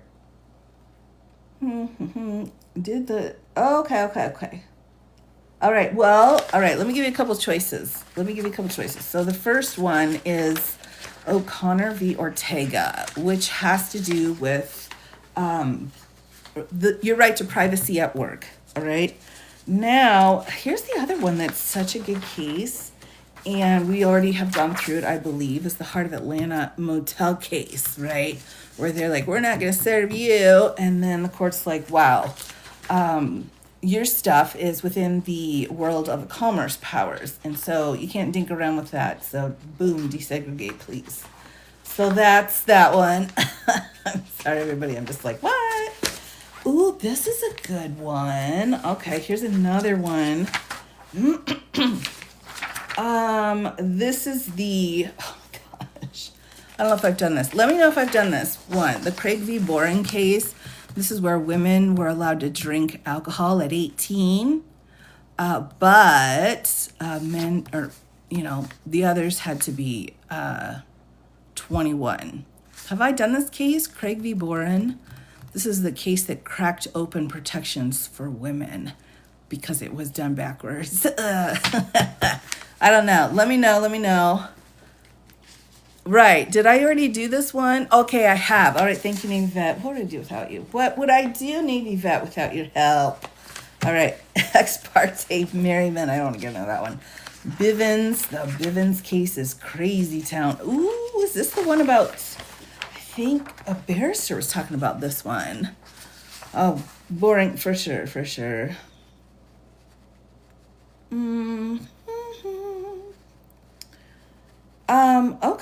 Okay. Close to the border.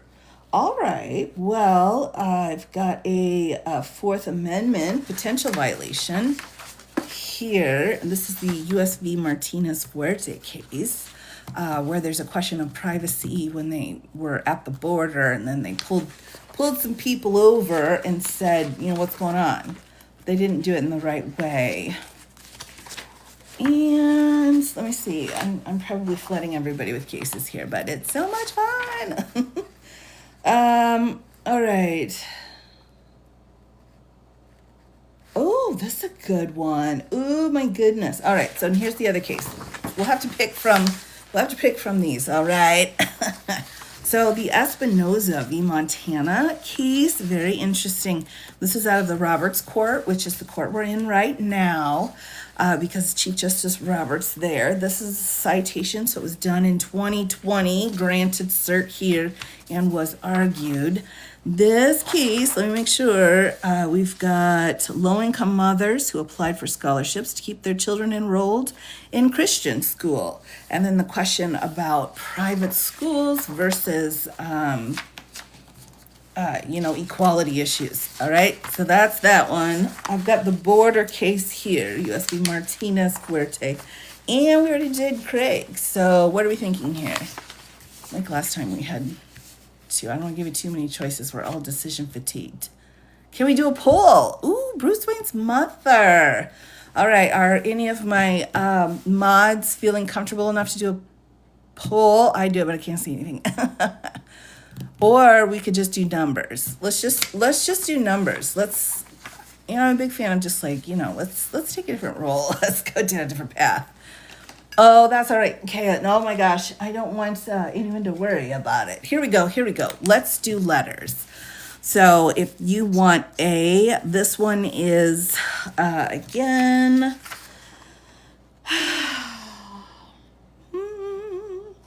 and this has to do with school assistance. All right. And then this one also, this is the Burger Court, so it's a bit older. It has to do, in 1976, I don't think this was, I think Bearser was talking about the Reno case. I don't think it's this one, but, oh, this is the idea of if you stop somebody at a fixed checkpoint for brief questioning, does that violate the Fourth Amendment? All right, so this is like a border search case, and that's going to be B for border. Or we have the school assistance piece of Montana Constitution was funky. All right, what do we think? All right, B and A. Those are your choices. What are we thinking? A, B, B. What? Oh my goodness gracious. I feel the same way. I'm like, dude, oh yeah, we had that one. I'm not going to give you too many. Okay, B, B, B, A. All right. Who's keeping track? Is anyone keeping track? Do we have more A's than B's?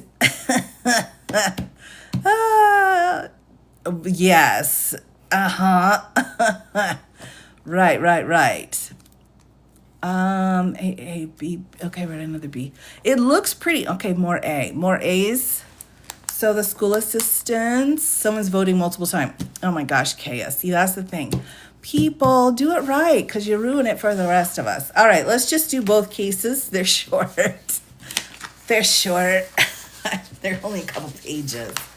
All right. Oh my gosh. We're closing the poll, everybody. We're closing the poll.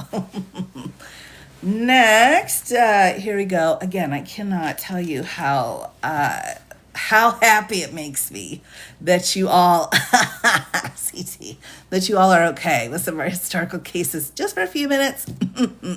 I just really was like, oh, it looks equal. All right, Espinoza, everybody. Espinoza v. Montana Department of Revenue. And so we know we're going to have a funding question here. Here is the site for the Roberts Courts up here. This will be the description of that fella, if you're interested. Docket number here, if you want to pull it up for more information. And here's their citation. Cert was granted in 2019, and it was argued January 22nd of 2020. All right, let's, now I've already made a lot of notes on here, so forgive me. Sometimes I just, as soon as I print it out, I have to read it. I can't wait.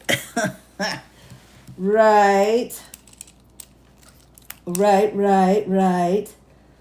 Any more rovers? Oh my gosh, Navy vet. Maybe I should put you in charge. I kid. No worries. We get to the end product. That's what's important, right? So I tell myself I've got scribbles all over the case. Facts of the case. Here we go.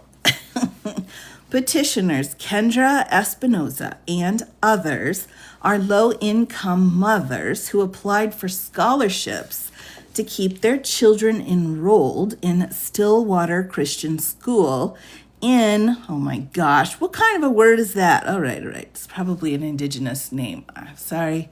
I apologize. That was disrespectful.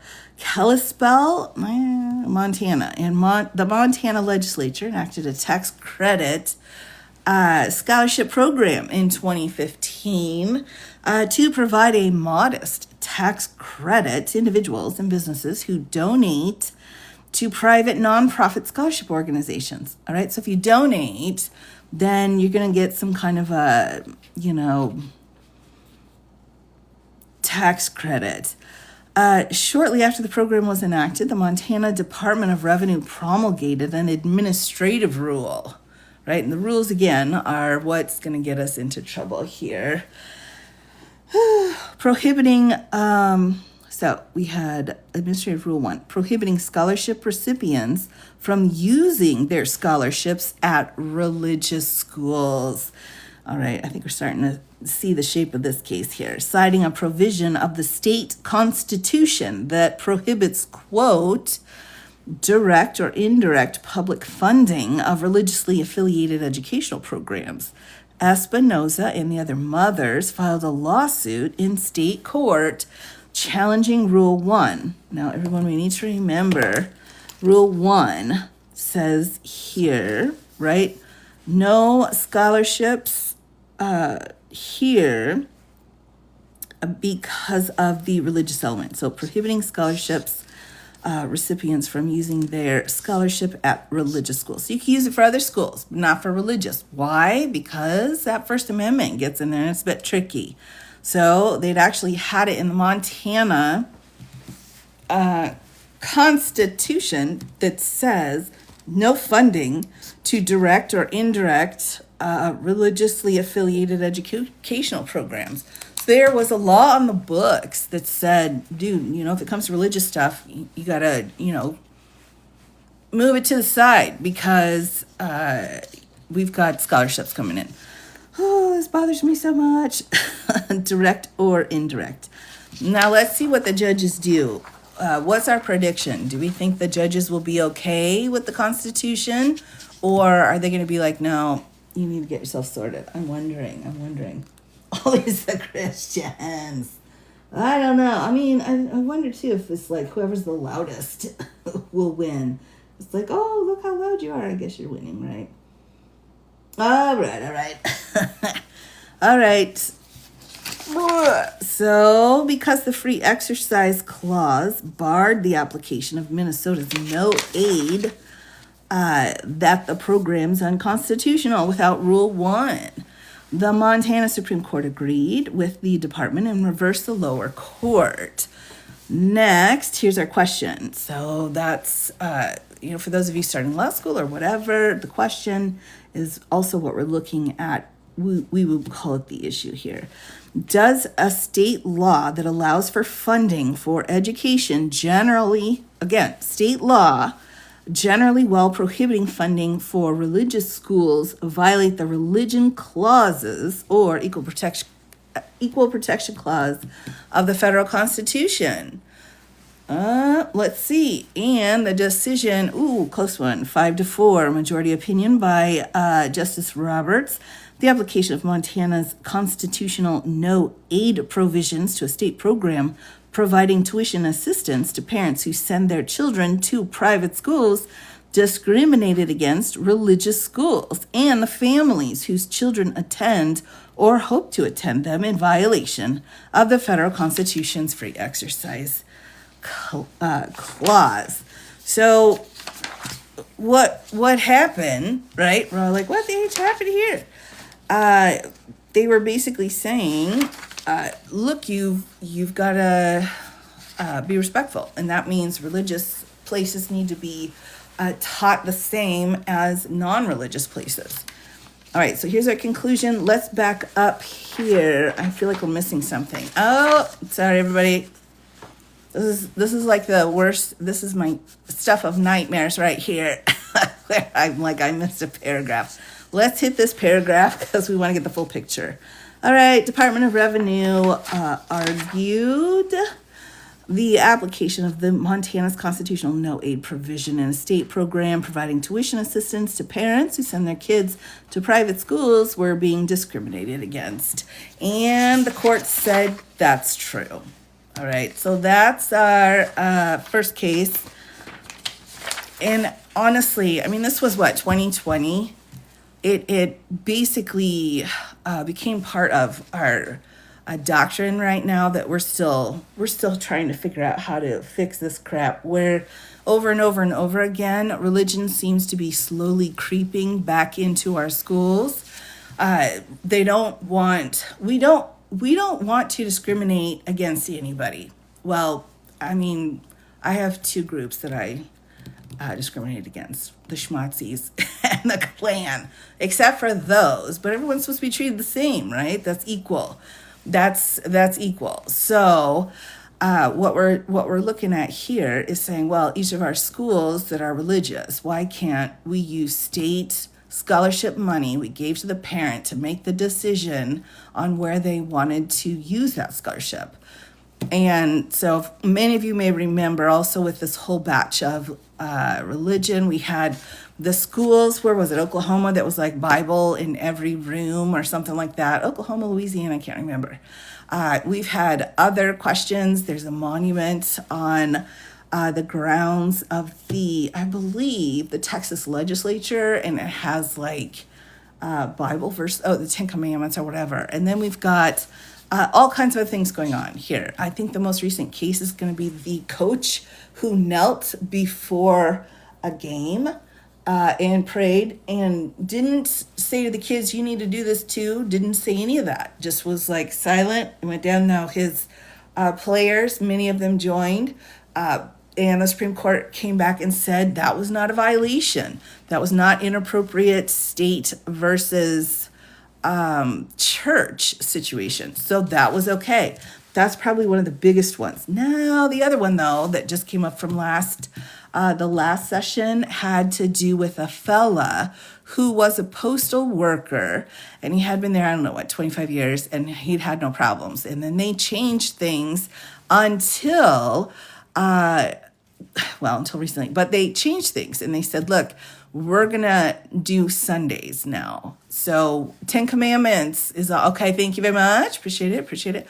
So, what was I saying? It was very important, I'm sure. Hold on 1 minute. What was I saying? No. Yeah. Okay. So they said we're going to be working on Sundays. So he filed and said, I don't want to work on Sunday. And he's like, because, Christian, whatever. I don't know specifically what the claim was other than it was some a Christian complaint. And the Supreme Court came back and said it was fine. So it's fine. He wasn't pushing any of the kids to do it. There are several different parts of a test that we look through to see if the intermingling ideology versus just stated stuff, that kind of stuff.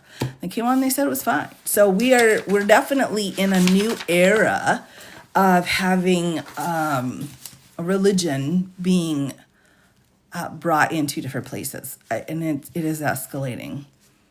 I'm not gonna beat around the bush on that one. It's yeah. All right, here we go. Let's do this one. That was a little, yeah, it is bad. Okay, I agree. That one's a depressing one. This one too, maybe a little depressing, but here we go. U.S. versus Martinez Fuerte. And I am getting these again off of oye.org. And this is just an amazing free website. You can go pull all these cases up. You can go and listen to the arguments if those were available. This one's in 1976. It doesn't look like they have audio of it, but they might by now. There's a lot of audio going around. So anyway, oye.org, everybody. This case was from the Burger Court. Not a fan. Great name. Not a great person, in my humble opinion. Citation down here for 1976. If you are interested. So let's grab it. This is our immigration case here. Facts of the case. Martinez Fuerte and others were charged with transporting illegal Mexican aliens. Straight language here from the court. They were stopped at a routine fixed checkpoint for brief questioning of the vehicle's occupants on a major highway not far from the Mexican border. Right? So we've just got this little clip here. There was a checkpoint put into place and they were checked. So here's the question. Do such stops, so those checkpoint stops where we just, again, there's a checkpoint stop is different than just a regular stops, all right? So they're actually looking for something. Do such stops violate the Fourth Amendment proscription against unreasonable searches and seizures? Again, great question, because we do have a right against unreasonable searches and seizures. Now, if it's reasonable, you're out of luck. But if it's unreasonable, we're going to take a minute here and take a look at it. Oh my gosh, sorry. My hair is attacking my eyeball. Sorry. TMI with the eyeball. Conclusion. 7-2, decision for United States. Majority opinion by Lewis Powell. No, these routine stops with brief questioning do not violate the Fourth Amendment.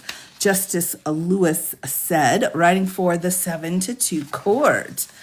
And why not? Well, the majority said the defendants note correctly that to accommodate public and private interest, some quantum of individualized suspicion is usually a prerequisite to a constitutional search and seizure. That the Fourth Amendment imposes no irreducible requirement of such suspicion. So a lot of things here. They're saying, well, you're just stopping me at a particular checkpoint and looking in my car. Is that a violation? And again, under this case's analysis, which you're not really given the full analysis here, but he's saying, yeah, you can. That's what they're doing. And guess what else is okay, right? Racial profiling. Did I spell that right? Maybe not. So racial profiling is also okay. But unlike Kavanaugh, instead of spelling out racial profiling because they know it's going to upset everybody, and rightfully so, they asked this question here, or they set this out. The interest, some quantum of individualized suspicion is usually a prerequisite to a constitutional search or seizure. Fourth Amendment imposes no requirement of such suspicion. So going forward on the racial profiling, here, they're not even closing it up like the Kavanaugh stops. What they're saying is a checkpoint, look in, is anybody brown? All right, let's talk for a few minutes, right? So that was really what was going on. So these kinds of checkpoints were allowable. Now you might say, well, duh, they all are allowable. Not true. We also have checkpoints, everybody, for, intoxicating liquors, right? We have checkpoints for that, or some other kind of mentally altering stuff. We have checkpoints for that. Sometimes they do random speed checks, right? They don't really need anything except for to fill in their quota for the rest of the month. But with that, our checkpoints over here have now completely different rule. These rules on other checkpoints will just say liquor, right? Checkpoint on a highway for the liquor is one rule, right? But when it comes to immigration, this is their rule. So this is the rule that fits in the box for set up checkpoints regarding the border, where we can do some racial profiling. Apparently, that's great. Now, checkpoints for other things here are usually, honestly, seen as discriminatory, unless the language is written very carefully. All right, so that one there. I can't even remember the last time I was stopped for a checkpoint. That's because I live out in the sticks, and we mostly just drive around on tractors. No, just kidding. But is everyone seeing what are you picking up what I'm setting down for you? Yeah, the border in, oh my gosh, the border in Minneapolis. Oh my gosh, everybody. I know, right? Right. All right. So if we are in an immigration situation, you can be checkpointed. Usually at a check, you're like, what happens, right? For those that haven't had one or haven't gone through one, you're going to have a huge line of cars. Sometimes they'll do this too in the areas, and correct me if I'm wrong, but I believe I've seen it like in Chicago around the toll areas. Uh, is it 200 miles? Gosh, Vonda, I thought it was 100. I thought it was 100 miles. It could be if that would be an update if it was 200 miles, and that's another lawsuit actually. A case went all the way up to the U.S. Supreme Court. It's 100. Okay, thanks, Jennifer. Okay. Oh my gosh, I'm so glad you all know this. Oh my gosh, that's fabulous. So again, Supreme Court case. Said, yeah, you can go outside. And they said the reason why, which wasn't really discussed in this case, which I thought it should have been, was for a national security. So when we have these national security buzz pieces coming out from this administration, it's hard to really decipher because it's not actually following the rules. Oh my gosh, no worries, Vonda. I was like totally, and actually I was thinking it was a 250. No worries. We got to share the knowledge, right? That's what's important. All of New England, really? Oh, that's a good point, Danielle. All of New England is within 100 miles. Oh, my goodness. 100 miles from Brownsville drive-through. Oh, you drive through it a couple times. Okay, okay. Well, and again, how to get out of your car, show them the trunk. All right. Well, and that feels like a violation, though, doesn't it? The violation of unreasonable searches and seizures. They're like, hey, can you get out of your car? Now we're going to look in your trunk. They're not asking for consent. They're not saying, could we do this or whatever. They don't care about your consent. Their job at the border is, you're in a vehicle, we're at a checkpoint, we're going to check some points. You know what I'm saying? The one thing that I've always told when I'm teaching these kinds of issues is, have you ever been pulled over? And man, my drawings are just getting worse. All right, so you get pulled over by the police here, and then here's your little car, all right? And so the person walks over here, now watching your Fourth Amendment right, and they say, put your window down. All right, so that's the first question. Window down. Let's ask the chat. What do? Do you comply or you don't comply? Putting your window down a cart for a copper. You comply or don't comply? Comply. Yes. Comply. No. An inch. That, you know what, Gail, that's actually the key to it, though, isn't it? I usually do. Okay, do not comply, comply. And I think, too, it probably has a lot to do with the area that you live in as well. A lot of times, if you, yep, the inch, yep. Unsweetened Auntie, so good to see you again today. All right. So some places put your window down a little bit. Other places don't put it down at all. Every state's got a different rule. So look it up for your state so that you know exactly what the rule is. But one of the things, just to take you through an analysis to show ID, right? So the window may be down, and honestly, it could go either way. If you've got your window up, it could be seen as hostility, and they could advance. If you put it all the way down, then you're kind of opening yourself up for like self-incrimination for what's going on in your car. And that's what I wanted to talk about here. So we're just on a highway. We're not in the border right now. We're just on a highway zooming around. And then he's like, well, you're going too fast. So pulls him over, right? So we're parked. And he's like, put your window down. He's like, all right, you can have an inch, 2 inches, the window down. And he's like, fine. And then what happens in the middle of the night? They get the flashlight out. Here's what they're looking for, everyone. Number one, they're looking, of course, for any plain view, like, I'm trying to think. Any kind of device or, I'm trying to figure out how to say this around the rules here. So we'll say, how about we say paraphernalia? Right, we'll say paraphernalia, contraband. Thank you very much. You all knew what I was saying. Paraphernalia, fernalia, pew-pews, yep. Vanilla. That's how I was going to spell it. See, all of our great minds, right? All right, all right. So paraphernalia or contraband. I like that one. That was really good too. So that's what they're doing. And they're just looking inside. Now, they don't have to have a search warrant. We're still just on a highway. We're not at the border anymore, okay? And so they're like, put your window down a little bit or whatever it is you need to do. And then they get that huge freaking flashlight out, come over and ask for your name and registration. What are they looking for? They're looking for paraphernalia, contraband. Where are they going to find that? In the ashtray, all right? Right? Duh. They're going to see it in the ashtray. Or if there's some kind of containers, whatever kind of containers that could fit some kind of paraphernalia as well. And so if they've got a container in your back and you're like, hey, what's the container for?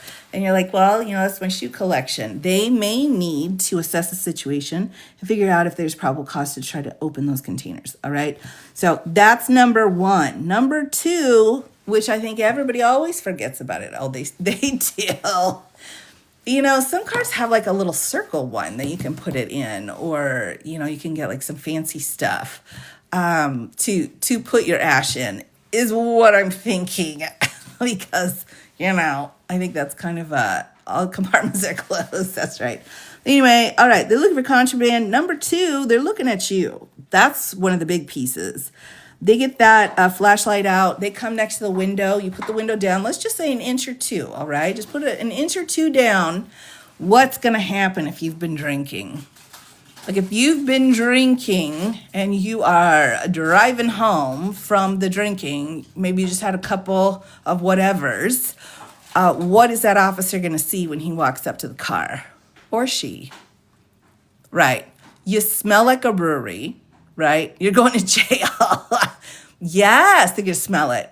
Yeah, they're going to smell it. They're going to look for the red, watery eyes. Somebody else had said eyes. Eyes, exactly. Yes, the smell. So, which is why they want to talk to you. Well, when they pulled you over and you got the smell, then they have something, not just plain view. They have what we also call plain smell. And I wish I was kidding, but I'm not. Plain smell, all right? So they're going to be like, all right, I can smell it. It's hard, though, with some kinds of illegal DRUGSs. You have a hard time smelling it, but you can see the effects on the person. And so they look for that. So that's right, the beer bottle. Don't do that, all right, right? No, you put the lid on that and then just put it down somewhere, right? You don't want to learn the hard way of having a friend in the backseat of your car with a 40 that he's just having, nonchalant drinks from. You get pulled over by the cops. What's the next thing that's going to happen? Nothing good, my friends. So a lot of people ask, oh, here's a way to get out of it. Here's a way to get out. It doesn't matter. If you're pulled over and they're smelling and you're getting a ticket or you're getting taken down to the jail, yeah, it's going to be rough. Yes, Murray, I know. Yeah, everybody needs a lawyer, for sure. So they're looking at you. They're looking at you. And they're looking to see if there's anyone else with you. Now, a lot of people have probably seen the Jeffrey Dahmer, I guess, mini series. I don't know what it's called. I've not seen it. But with that, one of the biggest mistakes that was made with Jeffrey Dahmer, and one of the most horrible things I've ever heard a cop talking about was, yes, Vonda. Nystagmus. That, Vonda, honestly, that's like the most accurate of any of the tests. So you're absolutely right, because you can't do much. You can try to be like, oh, I just looked to the left, I didn't move my eyes. Like, duh, they know that. But that's one of the most important tests to do. So you haven't seen it. That's all right. Jeffrey Dahmer, bad dude. So he was just like driving around in his little car, whatever, and got stopped for speeding. And, his white tees in a regular car. The cops are like, you're going like 5 miles too fast. He's like, okay, sorry. I'll do better. And they're like, okay, well, this is a warning. And then he drives away. In the back of his car were garbage bags filled with body parts. Yeah, just sitting on the seat. just a garbage bag full of some stuff. So if that police officer had taken a moment to really assess the situation, right? What's really going on in this moment? Don't just listen to what they're saying, watch their body language, although Dahmer was very good with that body language. But, I mean, that's kind of weird. It's kind of weird. Oh, really? Really? Yeah. So anyway, what do we learn? Take a minute, look around. Most cops will, but that was kind of a weird moment where all the attorneys were eating popcorn, and then all of a sudden they're like, "Yeah," and he just drove away. We're all like, "What about the garbage bags?" And they're like, "We don't care." All right, everybody, I'm quickly sliding into Crazy Town. We did both cases. So here's a screenshot. Click, click, click for the screenshot if you're interested. There's a lot of really interesting details actually in both of these cases. So of course with OEA, we only have like a little paragraph, couple paragraphs here, but they're great cases, landmark cases. And the Martinez Fuerte, we're talking about that 100 miles question came up, so that's worth looking into as well. And then, of course, we were talking about, checkpoints. I'm losing it, everybody. Checkpoints and those kinds of things. So that's always interesting. Yes. So do we have any questions, everybody? I've got just a couple more minutes here before I need to, reset. Next up, Crazyville. Yes, of course, Brooke. If you've got, oh, you're so sweet, Vonda. Yeah, if you've got questions, for sure, my DMs are open, so you can go down that road. Not yet needed to close them up, so very happy about that. Right. Oh my gosh, Kaya, the mess up, right? And there's nothing you can do with the cop, right? What can you do to the cop or who pulls someone over and the person they pulled over is like all calm, checking all the boxes? What's going to make you look into the back seat with enough probable cause to get into those garbage bags? That's what you got to think about. You got to sort that out and figure out a way to make it happen. But yeah, that's pretty horrifying. I still have nightmares about that. Like, who else has made it through? Oh, you're welcome, Toodle. Anytime. I'm so happy to be able to come and hang out with y'all. Do not leave. Well, now, Murray. Are they glued? Are they glued there? Absolutely. Yeah, go ahead, Brooke. No problem. Oh, take care. Sulston Blue, thanks for coming by. Appreciate it, Carol. Oh my gosh, it's so good to see all of you, Jennifer. Thanks for coming by tonight, everybody. Yeah, plain smell. That's the thing, everyone. Plain smell. Have a great night. I will be back again as soon as